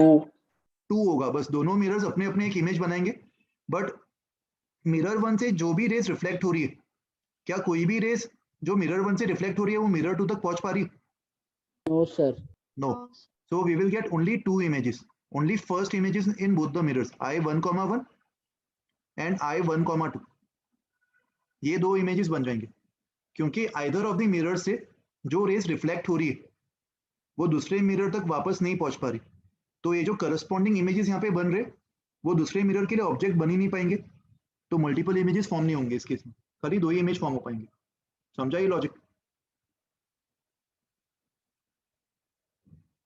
ओके, इस चीज का ध्यान रखना। सर बताओ। आपने इधर जैसे प्रूव किया तो वो ऊपर वाले केस में जो इनफाइनाइट इमेजेस आए थे तो उसके लिए मिरर का लेंथ भी इनफाइनाइट तक होना चाहिए ना? अभी नहीं, मिरर का लेंथ इनफाइनाइट की जरूरत नहीं है क्योंकि मैंने जो यहाँ पे एग्जागरेट किया है, मैं यही सेम काम ऐसे रेस से भी तो चला सकता हूँ ना जो एकदम स्लाइटली डिविएट हो रही हो। ओके, बहुत ही कम डिविएट हो रही हो, जिसका एंगल नॉर्मल से मे बी 0.001 डिग्रीज है, उससे भी काम चल जाएगा। तो अगर छोटे लेंथ के मिरर भी होंगे ना, एकदम छोटे छोटे लेंथ के मिरर्स आमने सामने, और यहाँ पे भी अगर ऑब्जेक्ट रखा हो तो भी तुम इनफाइनाइट इमेजेस मान सकते हो। ओके, क्योंकि मिरर्स का इतना रेस का इतना डिविएट होना जरूरी नहीं है ना, छोटे रेस से भी तुम काम चला सकते हो जो बहुत ही कम एंगल पे होंगे। Okay, okay. देखो अभी नेक्स्ट कॉन्सेप्ट जो है उसमें मिरर्स किसी एंगल पे इंक्लाइंड होंगे। मान लो ये 2 मिरर्स है। अच्छा, लेक्चर 10-15 मिनट एक्सटेंड किया तो चलेगा। मैं आज एक कॉन्सेप्ट खत्म करना चाहता हूँ जिसपे बेस मैंने कुछ एग्जांपल्स असाइनमेंट्स बनाए तुम्हारे लिए। तो can we extend till maybe 1:45? Is it okay for everyone? Yes sir. Okay, yes sir. देखो इधर मान लो ये 2 मिरर्स है M1 M2 एंड दोनों मिरर्स के बीच का एंगल थीटा दिया हुआ है। मिरर्स के रफ सरफेस को बना देते हैं इधर, और मिरर्स के बीच में कहीं तो ऑब्जेक्ट प्लेस्ड है। लेट्स से ऑब्जेक्ट को मैंने यहाँ पे प्लेस कर दिया सच दैट ऑब्जेक्ट का एंगल इन दोनों मिरर से अपन कैलकुलेट कर सकते हैं। Let's say this is θ1 and this angle is given to be θ2। अभी अपन को फाइंड करना है कि ये ऑब्जेक्ट किस तरीके से इमेजेस बनाएगा दोनों मिरर्स में। और अपन ने जो पहले पढ़ा था उसको रिकलेक्ट करो कि अगर कोई मिरर है और यहाँ पे एक ऑब्जेक्ट है, तो ऑब्जेक्ट को लोकेट करने का एक तरीका तुम्हें याद है, मिरर से एक लाइन बना दो। अगर ये एंगल θ1 है तो दूसरे साइड पे सेम एंगल θ1 पे इमेज बनेगा। Yes sir. सच दैट ये दोनों Yes, डिस्टेंस sir. सेम होंगे। तो इसी लॉजिक को अपन यहाँ पे यूज करने वाले। अगर मैं चाहता हूँ कि मिरर 1 पे मैं ऑब्जेक्ट का पहला इमेज प्लॉट करूँ, तो तुम देख पा रहे हो मिरर 1 से θ1 एंगल के इस तरफ मैं ये पॉइंट ले रहा हूँ मिरर्स का, पॉइंट M। ये पॉइंट की स्पेशलिटी क्या होगी, ये पॉइंट M1 M2 दोनों मिरर्स पे लाई कर रहा है, दोनों मिरर्स का इंटरसेक्शन। तो अगर ऑब्जेक्ट θ1 इस साइड लाई कर रहा है तो कहने से इमेज जो है ऑब्जेक्ट का वो θ1 इस तरफ लाई करेगा, इस वाले लाइन पे। और Yes, sir. यहाँ पे I1 बन जाएगा। इसको मैं I1,1 बोल सकता हूँ, first image of first mirror. Similarly mirror 2 का देखो, ये समझ में आया सबको I1,1 कैसे आया? Yes sir. Yes sir. अभी मिरर 2 का अगर तुम देखते हो, मिरर 2 के लिए object is θ2 on the right side of the mirror, so image will be at θ2 on the left side. और यहाँ से एक लाइन बना दो और इसी लाइन पे मिरर 2 पे पहला इमेज लाई करेगा, जिसको मैं I1,2 बोल सकता हूँ, फर्स्ट इमेज फॉर मिरर 2। और ये सारे डिस्टेंसेस कैसे होंगे, what can you say about distance MO and distance MI1,1? ये इक्वल। और साथ ही में MO is also equals to MI1,2। ये सारे distances. Yes sir. Yes sir. So that means we can say that all these points O, I1,1, I1,2 and even other images जो आगे अपन plot करेंगे, ये सारे पॉइंट्स एक सर्कल पे लाई करेंगे जिसका सेंटर पॉइंट M होगा। ये बोल सकते हैं अपन। Yes, sir. सारे डिस्टेंसेस इक्वल है, तो इन सब पे से तुम एक सर्कल बना सकते हो। सर्कल का ये तो प्रॉपर्टी होता है, सारे पॉइंट्स सेंटर से सेम डिस्टेंस पे होते हैं। तो मिरर्स का जो इंटरसेक्शन पॉइंट होगा वो इस सर्कल का सेंटर होगा और सारे इमेजेस इसी सर्कल पे लाई करेंगे। अभी मुझे बताओ मिरर 1 का जो सेकंड इमेज होगा उसके लिए ऑब्जेक्ट का रोल कौन प्ले करेगा?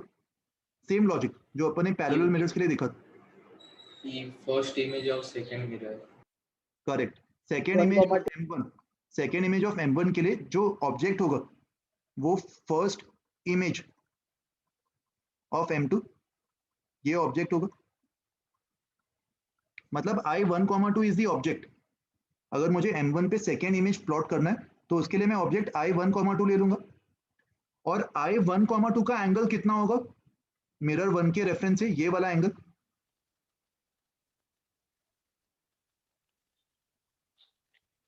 ये वाला एंगल बताओ ज्योमेट्री से कितना आ रहा है? Theta plus θ2। Theta plus θ2, very good. Mirrors के बीच का एंगल थीटा और ये एक्स्ट्रा एंगल θ2, तो ये वाला अगर एंगल थीटा प्लस θ2 लेफ्ट की तरफ है तो कहने से इसका जो इमेज है वो राइट की तरफ सेम एंगल थीटा प्लस θ2 पे बनेगा। Yes sir. Yes sir.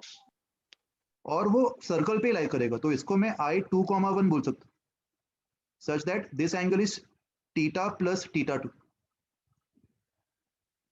और इसी पैटर्न को अगर मैं ऑब्जर्व करूं और इसी पैटर्न को ऑब्जर्व करते हुए अगर मैं सेम तरीके से एक टेबल बना दूं जो अपन ने पैरेलल मिरर्स के लिए बनाया था, तो देखो टेबल अपन को कैसा दिखाई देगा। तुम्हें हमेशा ये गंदा सा डायग्राम बनाने की जरूरत नहीं पड़ेगी, just observe the pattern.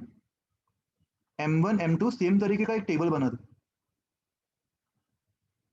But यहाँ पे इमेज को लोकेट करने के लिए अपन डिस्टेंस को प्लॉट करेंगे या एंगल्स को?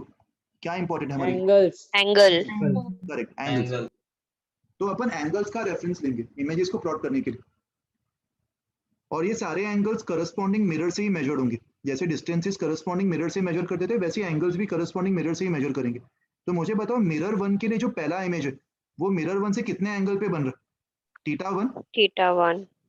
और वैसे ही मिरर 2 से जो पहला इमेज है वो θ2 पे बन रहा होगा।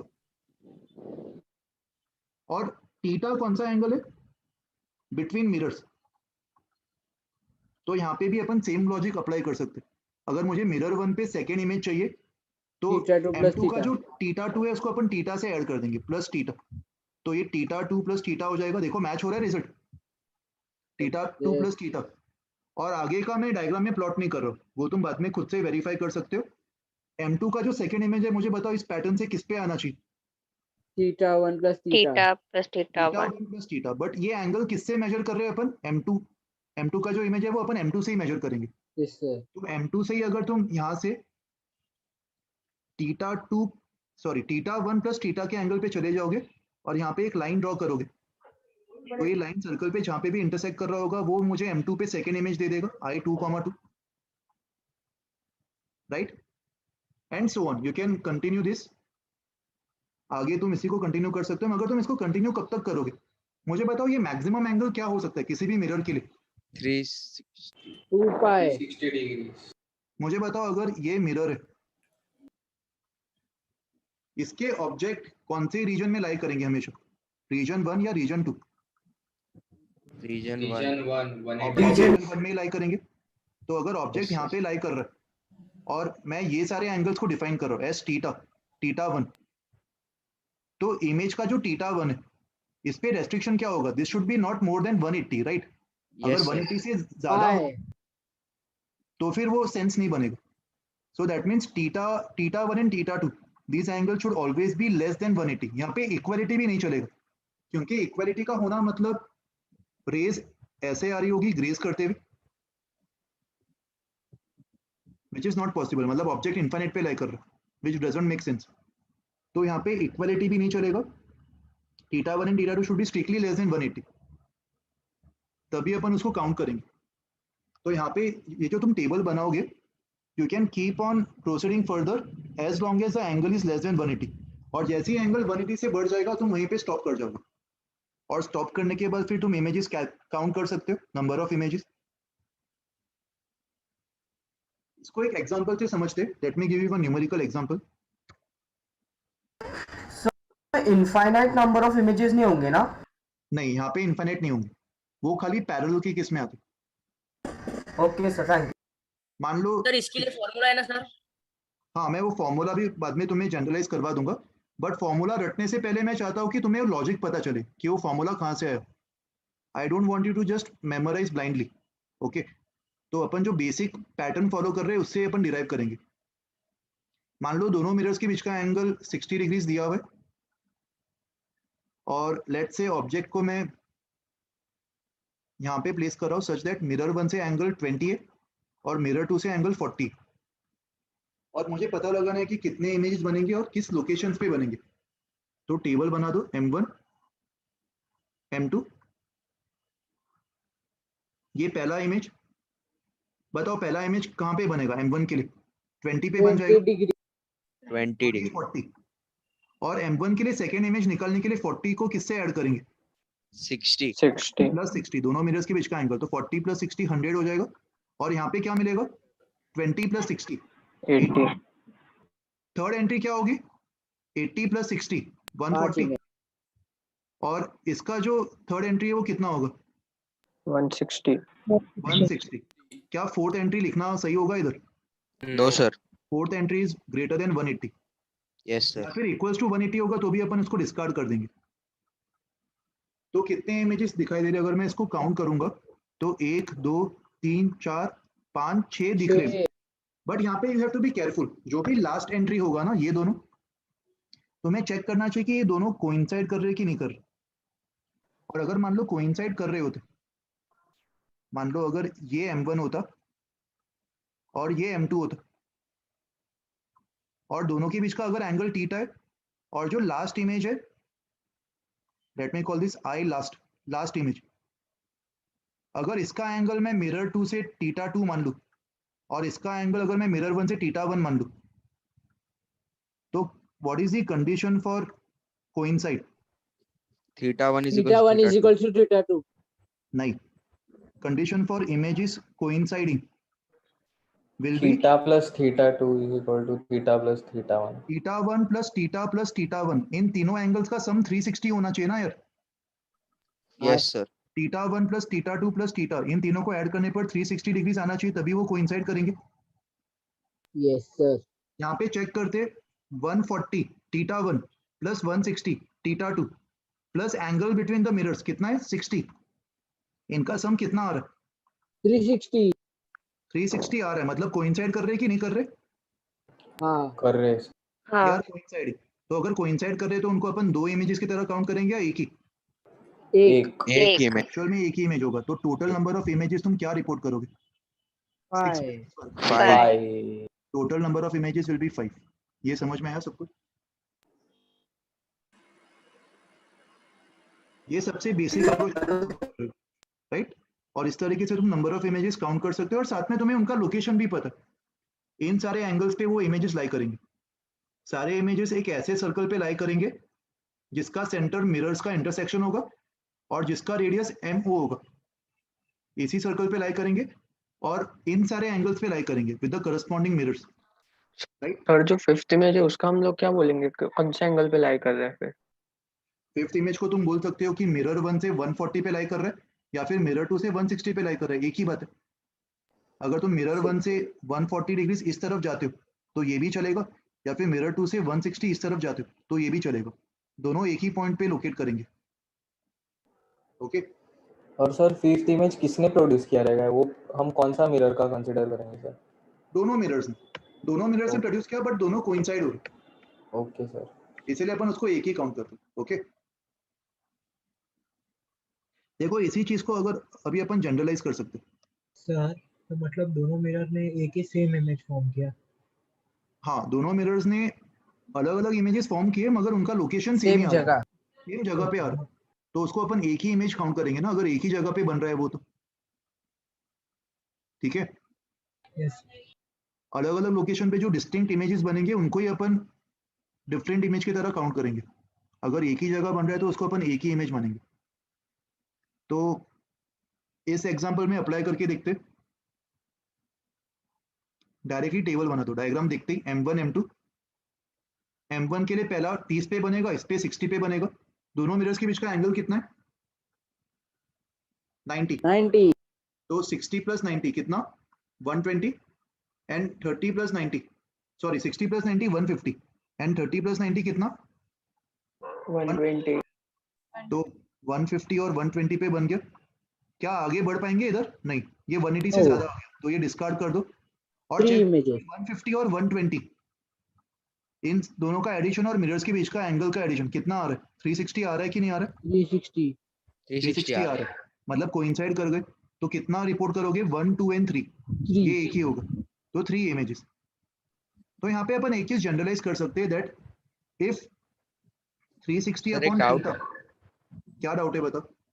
सर अगर number of different types of images found पूछेगा तो क्या लिखेंगे, 3 या 4? ऐसा नहीं पूछेंगे, अपन 3 इमेजेस ही मानेंगे। कोइंसाइडिंग इमेजेस जो होते हैं उसको अपन एक ही मानते हैं, भले वो किसी भी मिरर ने प्रोड्यूस किया हो। सर लेकिन वो रहेंगे तो डिफरेंट ना। अपन डिफरेंशिएट नहीं कर पाएंगे ना उसको, अपन देखेंगे तो अपन को एक ही दिखाई देगा। अपन थोड़ी फिगर आउट कर पाएंगे कि कौन से मिरर ने बनाया, वो M1 ने बनाया कि M2 ने बनाया। उसको अपन एक ही इमेज मानेंगे दोनों का मिला के। ठीक है सर? यस सर अगर 360 से ज्यादा या कम होगा तो? क्या 360 से ज्यादा होगा? सर अगर 360 से ज्यादा या कम होगा ये तीनों अगर 360 से कम या ज्यादा होगा तो अपन डिस्टिंक्ट मान लेंगे, उसको अलग इमेजेस की तरह काउंट कर लेंगे। हाँ ओके, तो कोइंसाइड नहीं होगा ना वो इमेजेस, मतलब कोइंसाइड नहीं होगा, वो कोइंसाइड नहीं होगा। देखो इन जनरल अगर 360 बाय थीटा एक इवन नंबर आता है,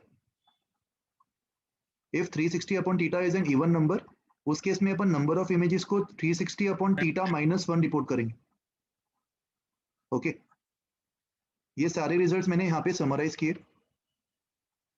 360 अपॉन थीटा अगर इवन इंटीजर हुआ तो number of images will always be 360 upon theta -1 for all the positions of the object. लेकिन अगर 360 अपॉन थीटा एक ऑड इंटीजर आता है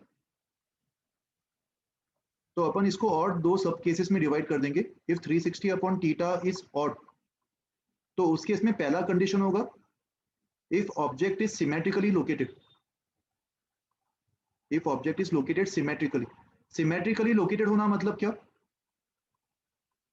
दोनों एंगल सेम, वो एंगल बाइसेक्ट करेगा, तो उस केस में θ1 θ2 दोनों सेम हो जाएंगे। और अगर ऑब्जेक्ट सिमेट्रिकली लोकेटेड होगा तो नंबर ऑफ इमेजेस यहाँ पे भी अपन क्या रिपोर्ट करेंगे? 360 अपॉन थीटा -1। और अगर मान लो ऑब्जेक्ट सिमेट्रिकली लोकेटेड नहीं है, ऑब्जेक्ट इज लोकेटेड एसिमेट्रिकली, यहाँ पे अगर एसिमेट्री आया तो क्या रिपोर्ट करेंगे number of images 360 upon theta. Sir ये नहीं समझा ऑड वाले के सर लिए। देख अगर देखो इसको एग्जांपल से समझना है, अपन जो बेसिक मेथड फॉलो करते अगर तू वो मेथड भी अप्लाई करेगा तो ये रिजल्ट्स तू वेरीफाई कर सकता है खुद से। मैं खाली यहाँ पे देखो रिजल्ट्स बता रहा हूँ कि अगर 360 अपॉन थीटा, थीटा मतलब क्या, angle between mirror 1 and mirror angle 2। Between mirrors. तो अगर 360 अपॉन थीटा बाई चांस मान ले ऑड आ गया और ऑब्जेक्ट को यस सर। तूने सिमेट्रिकली प्लेस किया था, सिमेट्रिकली मतलब अगर ऑब्जेक्ट एंगल बाइसेक्टर पे लाई कर रहा था, लाइज ऑन एंगल बाइसेक्टर, तो उस केस में नंबर ऑफ इमेजेस का फॉर्मूला क्या होगा? सिमेट्रिकली मतलब नहीं समझा, मतलब देख सिमेट्रिकली मतलब देख मैं यहाँ पे बता रहा हूँ कि अगर मिरर्स के बीच का एंगल मान ले 60 है, ये M1 है और ये M2 है, तो तो ऑब्जेक्ट 30 को मैं डिग्रीज। एग्जैक्टली एंगल बाइसेक्टर पे प्लेस कर रहा हूँ 30 डिग्रीज और 30 डिग्रीज पे, ओके सर। तो इसको अपन सिमेट्री मान रहे हैं। और अगर और भी कोई रैंडम पोजीशन हुआ तो अपन उसको एसिमेट्री मान लेंगे। सर यस सर मतलब इधर इवन अगर रहा ना, ये 360 अपॉन थीटा इवन रहा है, या फिर अगर ऑब्जेक्ट को सिमेट्री पे प्लेस किया है तो फिर उसका मतलब ऑब्जेक्ट इमेज हमेशा कोइंसाइड करेगा ना हाँ, लास्ट वाला। हमेशा कोइंसाइड करेगा, इसलिए वो -1 आ रहा है। इवन के लिए हमेशा कोइंसाइड करेगा, तो इमेज के लिए फर्क नहीं पड़ता सिमेट्री हो या अनसिमेट्री हो, हमेशा 360 अपॉन थीटा -1 आएगा क्योंकि हमेशा कोइंसाइड करेगा इवन के लिए। बट ऑड के लिए अगर खाली सिमेट्री रहा तो ही कोइंसाइड करेगा, इसलिए ऑड में सिमेट्री के लिए -1 करेंगे मगर एसिमेट्री के लिए -1 नहीं करेंगे। समझा अभी? इसको एग्जांपल से नहीं समझ समझा। लेते। देख देख मैं देखो एक एग्जांपल दे रहा हूँ, इससे तुम समझ पाओगे। मान लो मिरर्स के बीच का एंगल है 72 डिग्री, 360 अपॉन थीटा कितना आ रहा है इसके इसमें? 5 odd, right? It's a odd number. तो केस 1 लेते, केस 1 में मैं सिमेट्री मान लेता हूँ। सिमेट्री मतलब ऑब्जेक्ट कहाँ पे होना चाहिए? Object 36 degree. 36। ऑब्जेक्ट 36 पे होना चाहिए। और मेरे फॉर्मूला के अकॉर्डिंग अगर n ऑड आ रहा है और ऑब्जेक्ट सिमेट्रिकली प्लेस्ड है तो आंसर क्या होना चाहिए नंबर ऑफ इमेजेस का? 5 - 1 4 होना चाहिए एज पर द फॉर्मूला। और इसको बेसिक टेबल वाले मेथड से वेरीफाई कर लेते। मान लो ये M1 ये M2, लोकेशंस बताओ क्या क्या होंगे? 36 36 36 36, फिर प्लस 72 करेंगे 108 108 108 108 प्लस 72 करेंगे, बट ऐसा करने पर 180 180 आ रहा है, 180 जिसको 180 डिस्कार्ड आ कर देंगे, जाएगा। डिस्कार्ड कर देंगे। तो देखो यहाँ से भी नंबर ऑफ इमेजेस 4 आ रहे, 108 plus 108 plus 72, this is not equals to 360। तो इसको अपन एज 2 डिस्टिंक्ट इमेजेस काउंट करेंगे ना। Yes sir. तो नंबर ऑफ इमेजेस 4 आ रहे फॉर सिमेट्री। और यही चीज अगर मान लो मैंने एसिमेट्री किया होगा केस 2, एसिमेट्री में कोई भी दो रैंडम एंगल्स बता दो जिसका सम 72 आ रहा हो, 30 42 30 और 42, 30 एंड 42।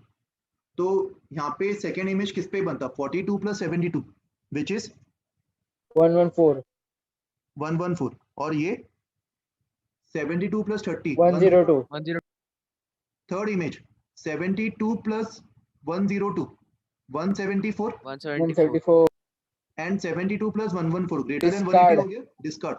तो देखो यहाँ पे 5 डिस्टिंक्ट इमेज बन रहे। तो एसिमेट्री में क्या -1 करेंगे अपन? एसिमेट्री में नंबर ऑफ इमेजेस का आंसर कितना आ रहा है?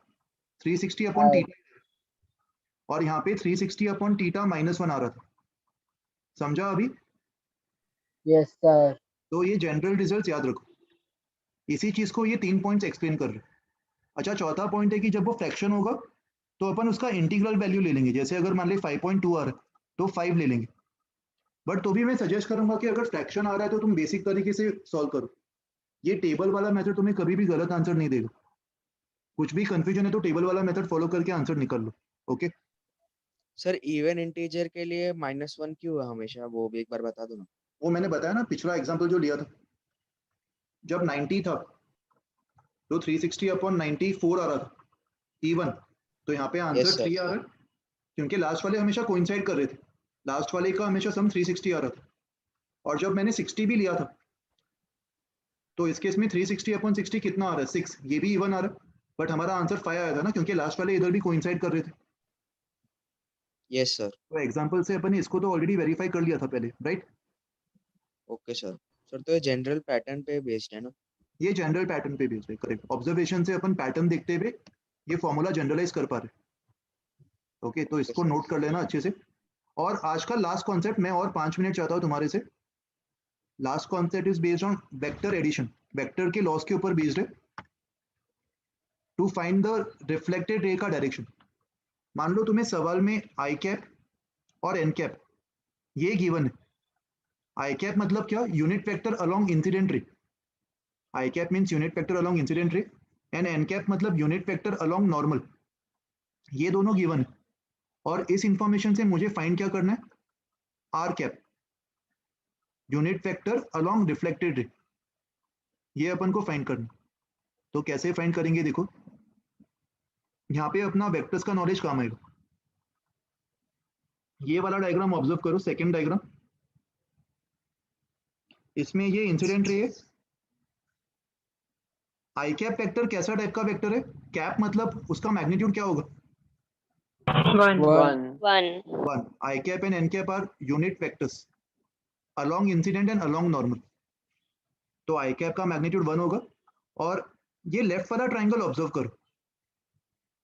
यहाँ पे vector p is not a unit vector, vector p is any random vector, but उसका डायरेक्शन किसके अलोंग है? वेक्टर p का वेक्टर n नॉर्मल के अलोंग है। Vector p is directed along normal, but its magnitude is not 1। And वैसे ही vector q को मैंने इस तरीके से डिफाइन कर दिया ट्राइंगल को कंप्लीट करने के लिए। तो लेफ्ट वाले ट्राइंगल को ऑब्जर्व करते हुए और वेक्टर्स का नॉलेज अप्लाई करते हुए मुझे बताओ कि इन तीनों में रिलेशन क्या होगा, i, p और q। इन तीनों का एडिशन 0 दिख रहा है तुम्हें, क्योंकि तीनों ट्राइंगल कंप्लीट कर रहे हो और तीनों सेम सेंस में। तो I cap plus vector p plus vector q will be 0। और वैसे ही जो राइट वाला ट्राइंगल है, राइट वाला जो ट्राइंगल है उसको ऑब्जर्व करो, और उसको ऑब्जर्व करते हुए मुझे बताओ कि vector p, vector minus q और r कैप, इन तीनों में क्या रिलेशन होगा? p vector plus q vector, p vector minus q vector ना, क्योंकि एक्चुअल में ये माइनस q है। तो p vector minus q vector will be equal to r cap vector. ये ऑब्जर्व कर पा रहे हो सब लोग बाय triangle law of vector addition? Vector p plus vector minus q will be vector r cap, yes और नो? Yes sir. और इक्वेशन 1 और 2 को अगर तुम ऐड कर दोगे तो वेक्टर q गायब हो रहा है, और अपन को क्या मिलेगा? r cap equals to i cap plus vector p। ये रिजल्ट आ गया। बट मुझे r कैप का एक्सप्रेशन किसके फॉर्मेट में चाहिए? Only in terms i cap N cap. Only i cap and N cap, correct. तो मुझे किसी तरह वेक्टर p को आई कैप और एन कैप के टर्म्स में लिखना होगा। उसके लिए कंपोनेंट्स वाला ये लॉजिक याद करो। अगर मान लो ये वेक्टर a है और ये वेक्टर b p आएगा ना? क्या बोल रहे हो? 2 टाइम्स p आएगा ना? अच्छा सॉरी, 2 टाइम्स p आ रहा है, करेक्ट। ये यहाँ पे अपन एक मिस्टेक करती, दोनों को ऐड करने पर ये आई कैप प्लस 2 टाइम्स p हो जाएगा, सही बोल रहे। यहाँ पे मुझे बताओ component of a along b, इसको मैं इस वेक्टर से डिनोट कर सकता हूँ। ये तुमने वेक्टर्स में पढ़ा होगा, component of a along b, और इसका फॉर्मूला भी तुमने डॉट प्रोडक्ट के टर्म्स में निकाला होगा। a अलोंग b का फॉर्मूला क्या होता है?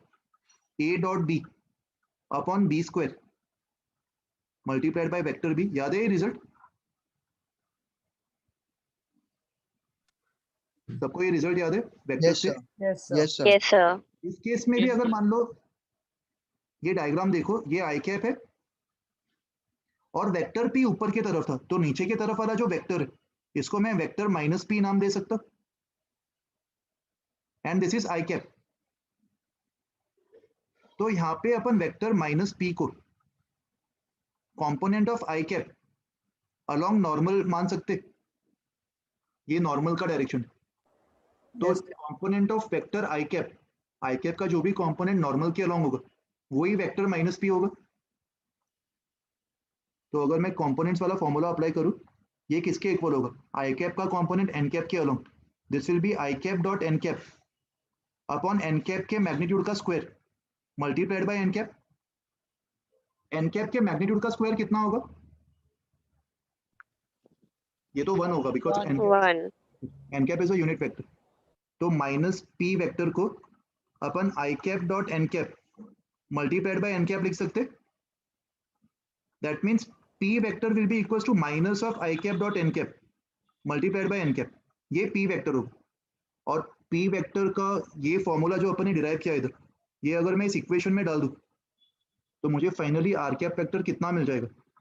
I cap plus 2 times p, मतलब minus 2 times I cap dot N cap multiplied by N cap. ये रिजल्ट तुम्हें याद रखना, क्योंकि हमेशा डेरिवेशन करना पॉसिबल नहीं होगा, इतना टाइम तुम्हें मिलेगा नहीं। Just memorise this result.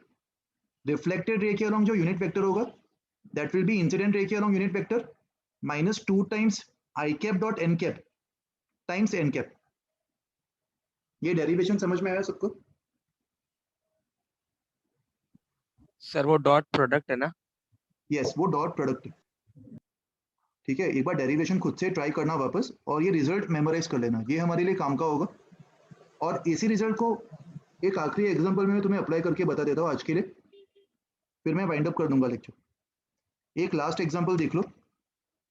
मान लो इंसिडेंट रे तुम्हें दिया हुआ है, इंसिडेंट रे के अलोंग जो यूनिट वेक्टर है वो दिया हुआ है 3 I cap plus 4 J cap upon 5, और नॉर्मल के अलोंग जो यूनिट वेक्टर वो दिया हुआ है 4 I cap plus 5 J cap upon 5।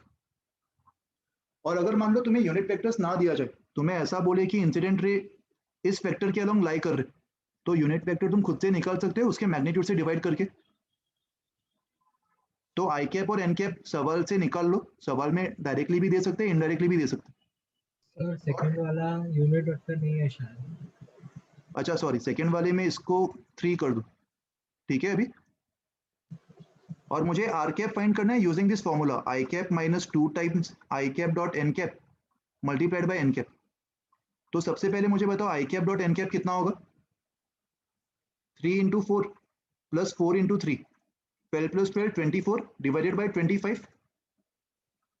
तो डायरेक्टली फॉर्मूला में अप्लाई कर दो। आई कैप मतलब 3 I cap plus 4 J cap upon 5 minus 2 times I cap dot N cap will be a number 24 upon 25, और एन कैप की value 4 I cap plus 3 J cap upon 5। तो इसको solve करके तुम आर कैप की value निकाल सकते हो। तुम्हें कॉन्सेप्ट समझ में आ गया किस तरीके से सॉल्व करना? कैलकुलेशन वाला पार्ट बाद में देख लेना। ओके, तो देखो अपन ने प्लेन मिरर्स का थियोरी कंप्लीट कर लिया, और इस पे बेस में तुम लोग को होमवर्क के लिए बहुत सारे प्रैक्टिस क्वेश्चंस देने वाला हूं। I have prepared a revision question set of 30 questions. तो पहले ये खुद से ट्राई करो, इसके वीडियो सॉल्यूशंस भी मैं बाद में तुम्हें सेंड कर दूंगा, उसी टाइप पे अपलोड कर दूंगा। और इसके साथ ही मैं बाद में तुम्हारे साथ क्विजेस शेयर करने वाला। तो सबसे पहले जब तुम रिवीजन क्वेश्चंस अटेम्प्ट करोगे उस समय तुम्हें टाइम की फिक्र करने की जरूरत नहीं है, तुम प्रॉपर तरीके से सारे कॉन्सेप्ट्स को सीखो, उसको रिवाइज करो और क्वेश्चन को सॉल्व करो। और बाद में जब मैं तुमसे क्विज शेयर करूंगा, हर क्विज में 10 क्वेश्चंस होंगे, और 10 क्वेश्चंस को सॉल्व करने के लिए कितना टाइम लगना चाहिए तुम्हारे हिसाब से? 10 question should be completed in how much time? Half an minute 20 to 30 minutes, not more than 30 minutes. तो हो सके तो 20 मिनट्स में ट्राई करो, या एट मैक्स 30 मिनट्स। अपने आप पे टाइम लिमिट लगा के इसको सॉल्व करो, तो इससे तुम्हारा स्पीड भी इंप्रूव होगा। तो I will share 2 or 3 quizzes along with this revision set of questions. Okay, और इसके सर्टिफिकेट भी मैं अपलोड कर दूंगा। तो ये तुम्हारा होमवर्क होगा। बताओ सर, आप ग्रुप का जॉइनिंग लिंक वापस भेज सकते हैं? मुझे पर्सनल मैसेज कर दो यार, मेरा नंबर है सब। यस सर, कर दूंगा। तो मुझे व्हाट्सएप कर दो, मैं तुम्हारे साथ शेयर कर दूंगा। Okay sir, thank you. Yes sir notes लिखते तो सर हम लोग को ये सब डेरिवेशन वगैरह लिखना चाहिए, मतलब सभी डेरिवेशन लिखना चाहिए। डेरिवेशन काम के होते, तुम्हें समझ में आना चाहिए, तुम्हें अंडरस्टैंडिंग होनी चाहिए कि जो भी रिजल्ट्स अपन लिख रहे हो कहाँ से आ रहे। खाली रिजल्ट्स को मेमोराइज करना काफी नहीं होगा, कॉन्सेप्ट्स को मेमोराइज ना सर। हाँ, कॉन्सेप्ट्स को तुम्हें मेमोराइज करना है, और डेरिवेशन किस तरीके से आ रही है वो अंडरस्टैंडिंग तुम्हारे में होनी चाहिए। ठीक है, तो वो सारी चीजें लिख लो। Okay sir. कुछ क्वेरीज है किसी को भी? सर ये सम्स का डेडलाइन क्या बोल रहे हो? Deadline sir, deadline before next lecture, next week. Next lecture में अपन इन क्वेश्चंस के डाउट्स डिस्कस करेंगे, जो कि ज्यादा होने नहीं चाहिए, क्योंकि मैं सॉल्यूशंस भी अपलोड कर दूंगा, और उसके बाद अपन स्फेरिकल मिरर स्टार्ट करेंगे। Okay sir. और सर होमवर्क अलग बुक में करना अभी। क्या बोल रहे हो? होमवर्क के लिए नया बुक बनाना है। होमवर्क के लिए देखो तुम्हारे कन्वीनियंस के ऊपर है, तुम उसी बुक में लिख सकते हो, थ्योरी वाले बुक पे, उसी पे तुम क्वेश्चंस सॉल्व कर सकते हो होमवर्क के, या फिर अलग से भी बुक बना सकते हो, वो तुम्हारे ऊपर, तुम पे छोड़ रहा हूँ मैं, जो भी तुम्हें कंफर्टेबल लगे। ठीक है, और कोई क्वेरीज है किसी को भी? और सर बोल क्या बोल रहे हाँ हो? बोलो। सर मैं पूछ रहा हूँ सर कि सर शॉर्ट नोट्स हम लोग चैप्टर एंड होने के बाद बनाए या फिर स्टार्टिंग से बनाते रहे शॉर्ट नोट्स का बुक? शॉर्ट नोट्स मतलब जो मैं लेक्चर में पढ़ा रहा हूँ वो? नहीं सर, हाँ मतलब कि शॉर्ट नोट्स मतलब कि जो लेक्चर में जो हम एक जो नॉर्मल बुक है जिसमें सब एग्जांपल भी होता है, तो शॉर्ट नोट्स मतलब कि है ना थोड़ा वो समराइज करके थोड़ा छोटा में लिखना, ताकि वो एंड में बना लो, पूरा चैप्टर खत्म होने के बाद बना लो। अभी हाँ सर वही लेक्चर पूछा था। जिस ओके तरीके से सर। बना रहे हो बनाते रहो। शॉर्ट नोट्स मतलब पूरे लेक्चर का समरी, वो मैं तुम्हें भी एंड में प्रोवाइड कर दूंगा। Okay sir. ओके हेलो ठीक है। सर। यस यश। सर मैं क्या करता हूँ कि जो अपने असाइनमेंट सेंड किया है, तो मैं उसमें से जो सम्स हो रहे हैं मुझे, तो वो मैं नहीं लिखता, पर जो अच्छे सम है वो लिख देता हूँ। Is it okay?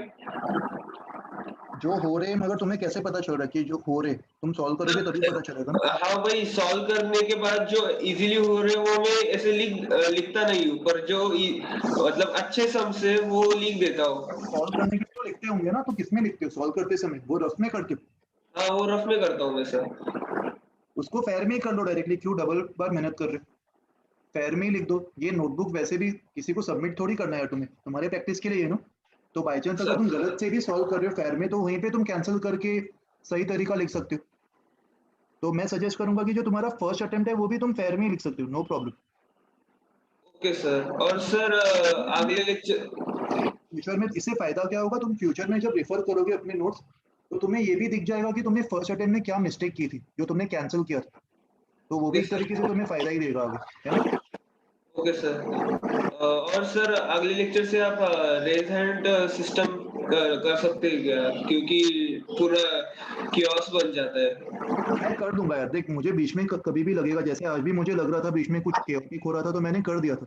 But lecture के साथ थोड़ा इंटरैक्टिव रहे। अगर केओटिक नहीं है तो मैं तुम्हें भी बोलने का मौका देना चाहता हूँ बीच बीच में, तो क्योंकि इंटरैक्टिव। क्या होता है कि अगर कोई डाउट पूछने जा रहा है तो बीच में से दूसरा भी डाउट पूछता है, फिर वो प्रॉब्लम हो जाता है। ठीक है, मैं वो देख लूंगा। मैं डाउट्स पूछते समय वापस मैं सबसे रिक्वेस्ट कर रहा हूँ कि डाउट्स पूछते समय हैंड रेज करके पूछो। ठीक है, इंस्पाइट ऑफ मैं तुम्हें परमिशन दे के रखता हूँ अनम्यूट करने का, बट हैंड रेज करके पूछो, तो थोड़ा सिस्टमैटिक वे में हो पाएगा। Okay sir, thank you. ठीक है, चलो bye everyone, take care, see you next week.